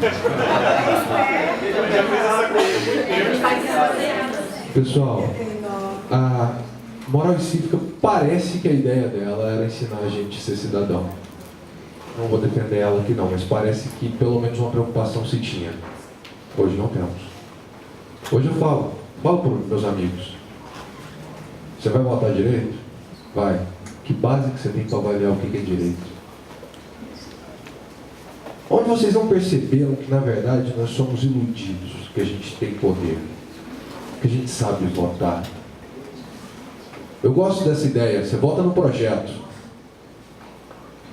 O projeto que vem sendo executado nos últimos 12 anos no Brasil. Mas você está falando já de... Sim, eu concordo. Partido político. Mas é porque existe uma mídia, uma propaganda, com projetos maravilhosos para manipularem a gente. Eles não são obrigados a cumprir. É uma condição também complexa. Eu quero trazer justamente essa sensação para todo mundo. Que na verdade nós não somos detentores do poder social. Dessa forma que a gente olha para o cara e fala ele tem que ser preso, não. Você está no mesmo barco que ele. Claro que ele tem, muitas vezes, atos que você de fato não cometeria, isso é inegável. Que ele merece uma atenção especial, sim. Não vou falar que ele merece ser preso, porque eu acho que a gente tem que definir muito bem o objeto de punição. Se você quer tirar ele da sociedade, você tem que definir isso. Eu quero tirar ele da sociedade. Se você quer reeducar ele, você tem que falar, não, então eu vou reeducá-lo. Não adianta tirar. Tirar ele não reeduca. E reeducar não tira. A gente tem que começar a preocupar com isso. E não, você tem que puni-lo, que é outra variável também. Que ele errou, ele merece punição. O que você vai fazer? Alguns países ainda costumam arrancar um dedo, um braço. Isso é punição. Você errou, você foi punido.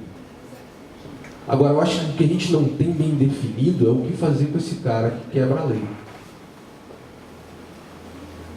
Você não faz nada com ele. Você fala, vamos punir. Eu acho que 1 mês de punição é suficiente. 2 meses o cara acostuma. 3 meses ele já manda no negócio. 30 anos. Arnaldo Jabor escreveu um texto fingindo que era o Marcola. Não sei se vocês viram esse texto. Que ele fala, como é que você se sente preso aqui? Ele, pô, pra mim tá bom. Porque aqui dentro vocês não podem me matar. Eu daqui de dentro posso mandar matar você. Parabéns, 30 anos de prisão. Vamos fazer o que com esse cara? Se é pra punir, 1 mês tá bom. 1 mês você vai tirar ele da casa dele. Você vai tirar ele do convívio dele. Do processo das pessoas que ele conhece. Ficar preso numa cela não é agradável no primeiro mês. Depois você acostuma. O ser humano é extremamente adaptável. Ontem à noite eu estava com um colega, até infelizmente não pude trazê-lo, quase um irmão para mim, Major Stephen, do Exército Brasileiro. Ele fez o curso de guerreiro de selva na Amazônia. Não sei se vocês já ouviram falar disso. A vida dos caras, que eles fazem pelo Brasil, tudo, eles vão, fazem a defesa.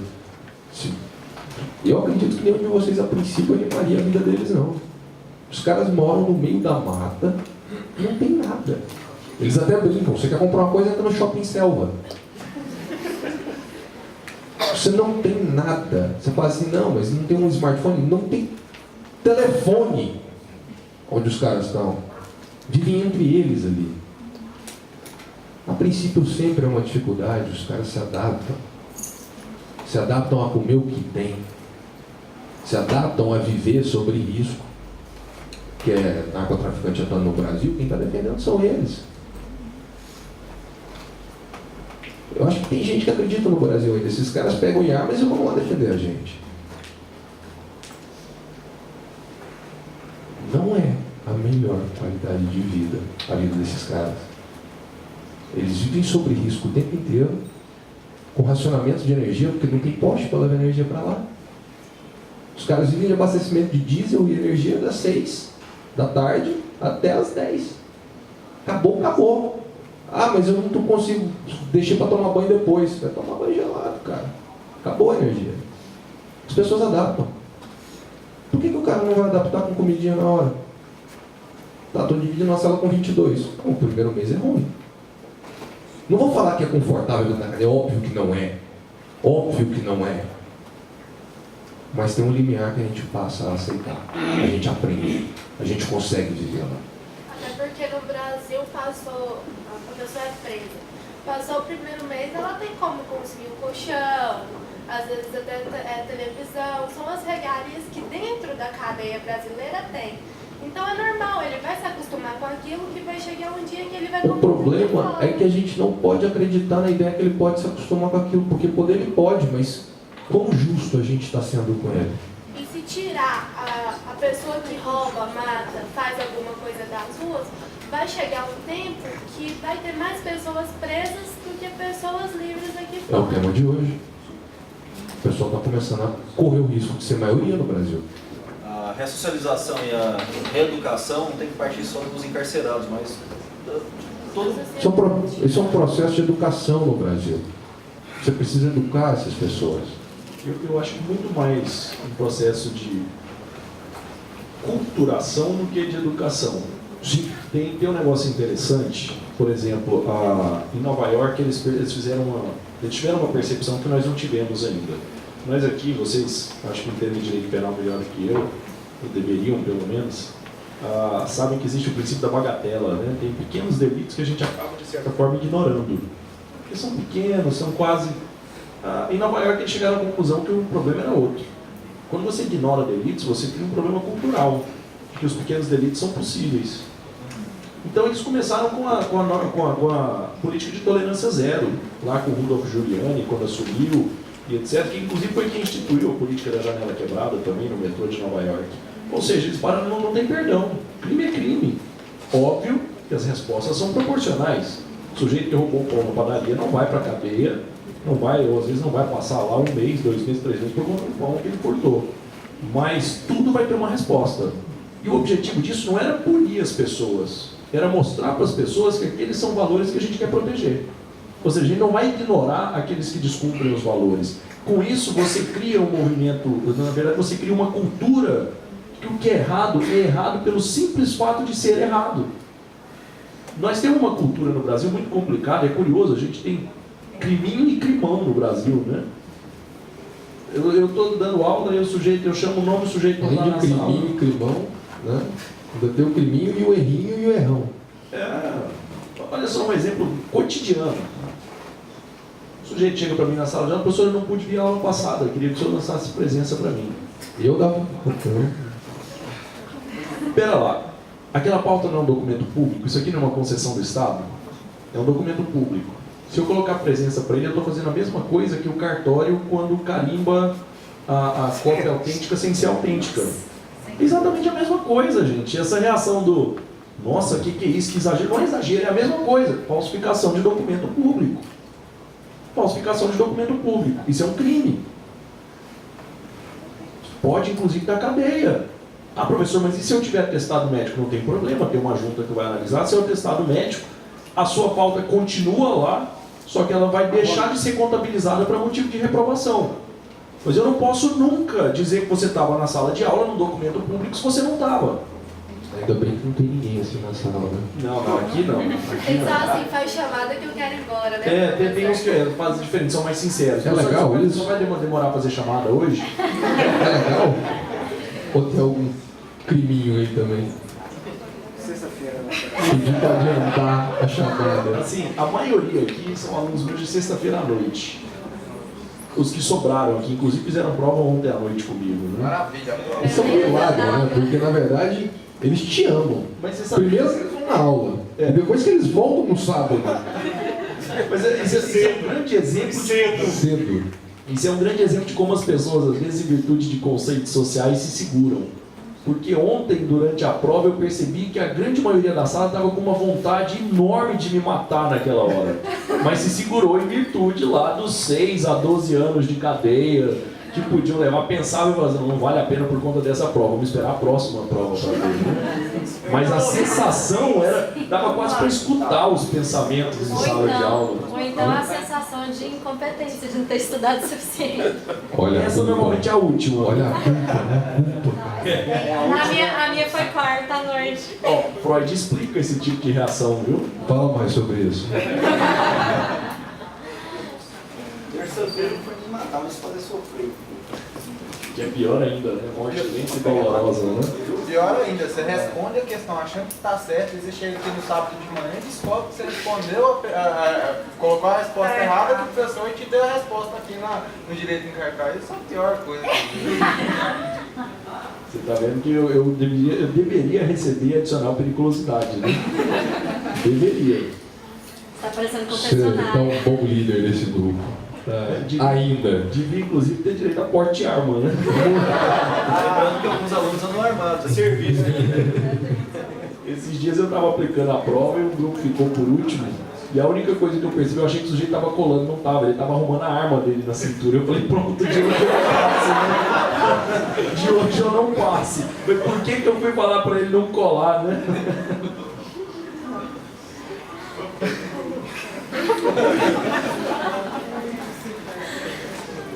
O bolo direito em cartaz, você sabe o que era, Jesus? Uma coisa que me deixa muito feliz aqui, e eu acho que agora a gente já pode partir para as considerações finais, né, gente? Nós já estamos ultrapassando um pouco o horário.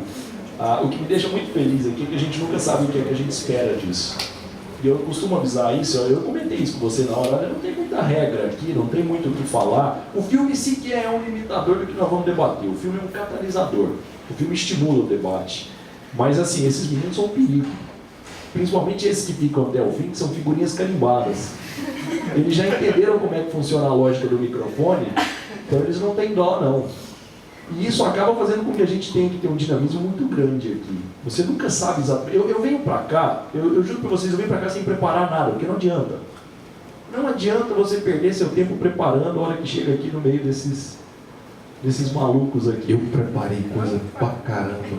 Eu não usei nada. No meio do debate eu falei, perguntei, galera, não vou preocupar não. Mas é a melhor coisa que a gente faz. Então aqui, na verdade, a gente levanta algumas experiências, eles passam algumas experiências, outras vezes a gente acaba, inclusive, levando experiências para casa, né? A gente acaba trazendo novidades. Isso para mim é muito divertido, eu gosto demais, é o tipo de evento que eu faço questão de realizar sempre, por mais difícil, às vezes complicado que seja. Então, assim, essas figurinhas aqui estão de parabéns. Uma dessas figurinhas aqui foi que nós estamos agora na 10ª edição, e apesar de ser a 10ª edição, esse mês nós estamos completando o 13º mês desde a primeira edição do Direito em Cartaz. O Direito em Cartaz começou em março do ano passado. E eu me lembro até hoje que o coordenador acadêmico da instituição esteve aqui na primeira edição, e quando eu comentei com ele que eu queria fazer isso, ele falou, Fred, se o auditório estiver vazio, você faz o que você quiser. Ponto. Mas não acredite que os alunos vão vir um sábado de manhã. E no primeiro sábado, sem divulgação, não tinha nada. O primeiro sábado éramos eu, um outro professor amigo, a gente arrastou uma mesa aqui para cima, colocou, não tinha câmera, não tinha... Mal tinha, o projetor funcionava, mas não tinha muita coisa, não tinha inscrição, era assim, chega a nota, nome na lista, tá bom. Não tinha nada da estrutura que a gente tem hoje. E no primeiro dia, a hora que ele chegou aqui, 9 horas da noite, 89 alunos dentro desse auditório, sem propaganda, sem nada, só convite. E normalmente dessas 89 pessoas, a grande maioria está aqui hoje ainda. Está repetindo depois de um ano um sábado por mês, né, que a gente costuma fazer. Isso aqui às vezes me dá ânimo de poder correr atrás de temas, de convidados, de novidades, de estar sempre inovando, porque a novidade é que estimula as pessoas a continuarem vindo, e estimula inclusive a gente a continuar participando, né? A coisa não pode ficar maçante. Eu dou tanta liberdade, por exemplo, aos meus convidados, que eu já fui surpreendido várias vezes, mudando inclusive o estilo. Eu já tive convidado que chegou aqui e falou, não gosto de ficar sentado, vou ficar em pé. Outro já falou, eu gosto de andar. Mas agora eu vi, ele estava lá no meio do pessoal, andando, e eu esqueci que estava filmando, estava transmitindo, e eu tinha que correr para a câmera para saber onde é que estava o cara. Não, mas eu quero escutar o que o pessoal está falando aqui junto. Então, assim, é sempre uma surpresa. Às vezes muda o tema. Eu já tive convidado que mudou o filme. Não, esse filme eu não quero mais não, vamos passar outro filme. Mano, então vamos passar outro filme. Não tem problema nenhum. Pediu para trocar o debatedor, não? Fred, senta lá, deixa eu sentar o pessoal aqui. Não, o passado, na hora, a coisa é tão de improviso que eu tava me sentindo mal no dia. Aí, de repente, o debate era com um professor amigo nosso, que é delegado, professor aqui da instituição, e tinha uma outra professora que é também policial civil. Na hora eu falei, Tatiana, faz um favor para mim, sobe aqui que eu não quero debater hoje não. Senta aqui, que o debate hoje é seu. E o debate fluiu, os meninos levam isso muito melhor do que a gente. Eu acho que essa é a grande vantagem. A gente faz muito pouco aqui em cima.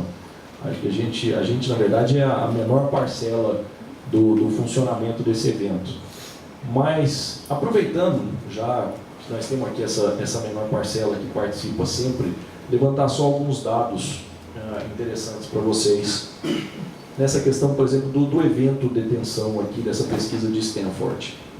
Esse evento, da maneira que está posta aqui, da maneira que foi posta aqui, na verdade não foi como funcionou na história verídica, tá? Na história real.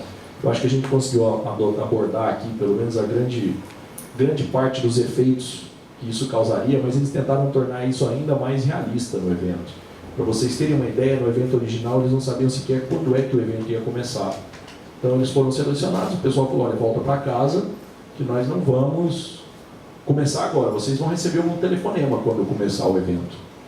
A questão da identidade foi tão forte que eles fizeram um convênio com a polícia de Palo Alto, na Califórnia, e um dia, sem aviso prévio, a polícia real chegou na casa do sujeito, chutou a porta, polícia, você está sendo preso. Preso por quê? Roubo à mão armada. Como assim não fez? Algema o cara, leva para a delegacia, passa pela identificação real na delegacia, foto digital, tudo, agora vocês vão ser levados para o presídio. Até o momento que eles chegaram no presídio, eles não sabiam de fato o que estava acontecendo. Quando chegaram, a pessoa, opa, é a experiência. Mas com aquilo ele já criou a identidade do delinquente. O que eu acho interessante nisso tudo é que muitas vezes a pessoa não precisa ter o espírito do delinquente. Ela vai ser identificada como delinquente. Quando a gente levantou aqui a questão do preconceito, eu acho que isso você vai poder dizer melhor que eu. Eu não creio que exista uma sociedade sem preconceitos, até porque a mente humana não permite isso. Se você não conhece alguém, eu invento o nome aqui, você imagina a cara do sujeito. Se existe de certa forma, já é uma forma de você identificar o que você não conhece, de você inclusive conceituar aquele primeiro dia de aula, né? Nossa, que sujeito sem graça. A cara dessa menina, isso é um tojo. Olha esse professor maluco que entrou na sala agora, ou o contrário, né? Esse professor vai ser, manha esse semestre, até a primeira prova, né? Então, esses preconceitos existem. Acho que gente, isso é tão curioso. Você tem lá o melhor amigo. Aí vira e mexe, tá no bar, toma cerveja, abraça, tira, faz a selfie, né? No celular, agora a moda é a selfie, faz a selfie junto, aquela coisa toda, aí passa assim 2 anos de amizade, chega alguém e fala assim, você é amigo do fulano, né? O fulano é muito namorado de um amigo meu. Vem cá, vamos tirar uma foto. Não, foto hoje não. Mas por que foto hoje não? Você não tira foto junto, anda junto, sai junto. Não, hoje eu moro longe, posso dormir na sua casa? Hoje não dá. Hoje vai ser difícil. Por quê? Isso acontece. Alguém tem dúvida de que isso acontece? Ninguém tem dúvida de que isso acontece. A pessoa mudou? Mudou, na verdade, o conceito que nós temos sobre ela, né? O meu conceito, o seu conceito sobre... A mesma coisa acontece, gente. O marginal, se é tratado como marginal, ele vai ser sempre marginal. E a palavra marginal não significa criminoso. A palavra marginal significa aquele que está marginalizado, está deixado à margem da sociedade. Olha só que coisa interessante. Nós queremos reinserir ou inserir o sujeito na sociedade, mas esse mesmo sujeito que a gente busca a reinserção é tratado como marginal. E é legal também reinserir alguém que nunca teve inserido. E essa é a minha preocupação com a educação. Com certeza. E eu acho que a educação, aí nós temos que colocar 2 pontos, educação e cultura.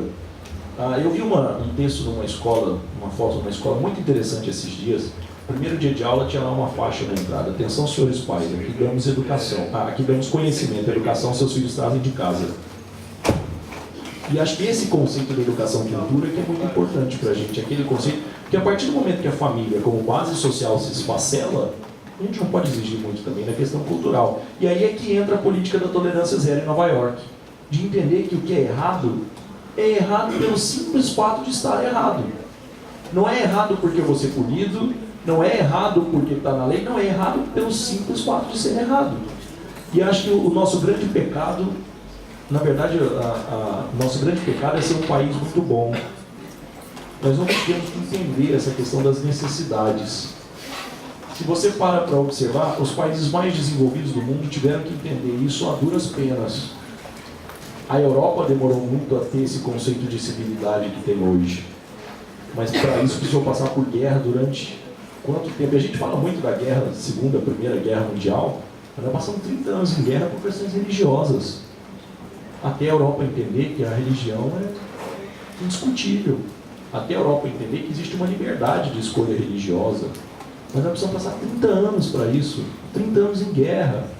Criança no fronte porque não tinha mais quem lutar. Ou seja, esses momentos de catástrofe é que às vezes trazem a consciência pela necessidade.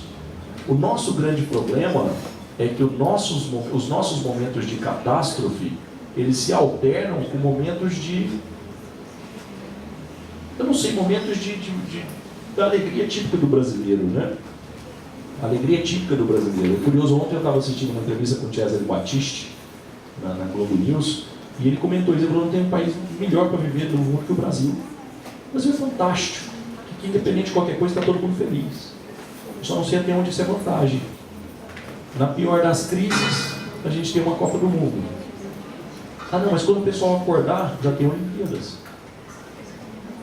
Acho que as manifestações de massa vão ter, assim, valor o dia que o Brasil não se classificar para a Copa do Mundo. Aí pode ser que a coisa aconteça. No dia que não classificar, a coisa acontece. Até lá, não tem jeito. Nós não temos... A nossa única saída é esse serviço de conta-gotas. É essa conscientização e tentar fazer com que isso se reproduza no decorrer dos séculos, né? Não vou falar dos anos. E tomara que de fato isso aconteça, né? Se a gente conseguir criar esse efeito pirâmide, né, de reprodução, acho que a gente consegue de fato atingir o nosso objetivo. Por enquanto nós vamos continuar aí com os nossos 200, 100 e poucos espectadores mensais, tentando levar esse golinho d'água para apagar o incêndio, né? Quem sabe um dia. Ou queima tudo, ou o incêndio apaga, porque depois que queima tudo também acabou, não tem mais o que queimar, né? O dia que nós passarmos a ser minoria nessa sociedade, a gente entende o que é o conceito de sociedade, né? Pessoal, gostaria de agradecer a todo mundo que nos aguentou até agora. Eu vi que hoje foi bem denso o debate, muita gente se incomodou, tem uma galera ali do fundão que foi embora. Mas agradeço o convite do Frederico, a atenção de vocês. Espero ter dado o melhor de mim aqui, respondido suas perguntas. Eu tenho uma fanpage, para quem quiser fazer mais alguma pergunta para mim, no Facebook, é Ângelos Catapodes. Está escrito errado, vocês vão arrumar aí. Na internet está certo. Tá vendo? Catapodes. É Cato com O. Lá no site, no cartaz. No site está certo lá. Tá certo. Então, se pesquisar no Facebook, é um cérebrozinho, a logomarca da minha página. Entrem lá, se quiser deixar as perguntas, podem deixar, eu respondo assim que eu conseguir redigir isso. Não vou responder domingo, semana que vem eu vou dar uma olhada nisso. Sua religião não permite, né? Não. Gente, agora nós vamos passar, então eu vou aproveitar o Ângelos aqui para a gente fazer os sorteios, né, das 2 obras que a editora Atlas mandou. E a colega foi embora, ela chegou mais cedo e falou assim, professor, hoje eu quero contribuir. Então, falando em contribuição, a gente já vai agradecer de cara. Agora eu já agradeci mais cedo ao Jorge pelo serviço que está prestando para a gente aqui, assim, com todo o afinco. Às vezes no meio da madrugada me dá uma louca, eu mando um e-mail e falo assim, gente, loucura, né? Aí eu falo que o louco não sou eu, porque ele me responde logo depois. Logo em seguida chega a resposta. Mas as meninas já foram embora, mas eu quero deixar consignado aqui o agradecimento. Hoje nós tivemos a ajuda das duas Fabianas, né? Fabiana Ribeiro, Fabiana Dias, da Mônica, que foi nossa fotógrafa oficial aqui, né? A Mônica também acho que já foi, não está aí mais, até porque a hora já avançou, né? Já são 20 para 1 da tarde, todas elas têm filho, tiveram que deixar os filhos com as sogras hoje para poder vir ajudar aqui, né? Fazendo, então, tanto é que a coisa fluiu melhor, nós tivemos uma recepção melhor hoje, tivemos a Mônica andando, ela praticamente não viu o filme, só preocupada em eternizar essa participação de vocês aqui. Então já fica consignado assim, um eterno agradecimento por terem disponibilizado de maneira voluntária o tempo para participar, para ajudar, para ver que o evento realmente toca as pessoas às vezes nessas questões. E uma outra colega cedinho chegou aqui e falou, professor, eu sei que o senhor sempre sorteia, eu acho muito legal esses sorteios, eu também quero deixar um negócio aqui para ser sorteado. Deixou uma barra de chocolate para eu sortear para vocês. Tá aqui. Eu juro para vocês que só porque a gente discutiu muito o conceito moral eu vou sortear essa barra. Porque a única coisa que passava na minha cabeça é fica quieto e come essa barra de chocolate. Eu tô no sorteio?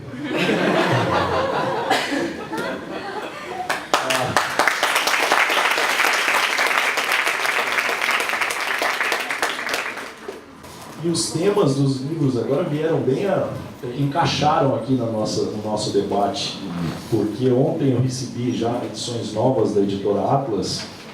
Por exemplo, o primeiro livro que nós vamos sortear aqui é a obra Segurança Pública, né, do Humberto Barrionuevo Fabretti, Fundamentos Jurídicos para uma abordagem constitucional de segurança pública.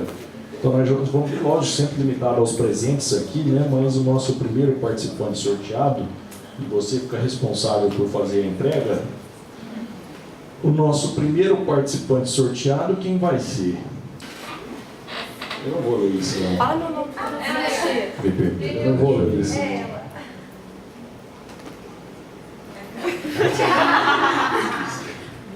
Bárbara Ferreira de Brito.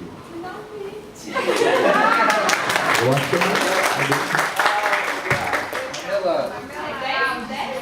não, pior que não. Tô acompanhando o coitado do Fred aqui, ele tá clicando nesse negócio, a internet cai. Mas ela fica com o livro, não é com chocolate.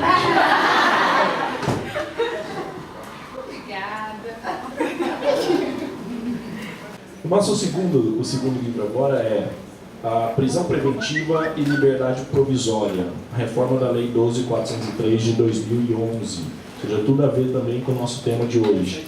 Renata dos Santos Teixeira.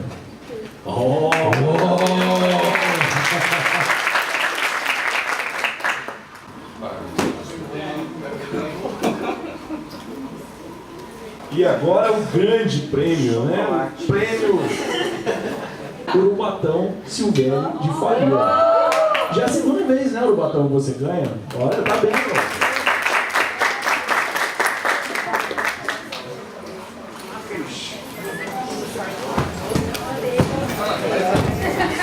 Muito obrigado pela presença de vocês. Não esqueçam de curtir o Facebook, porque por ali a gente vai continuando a nossa conversa.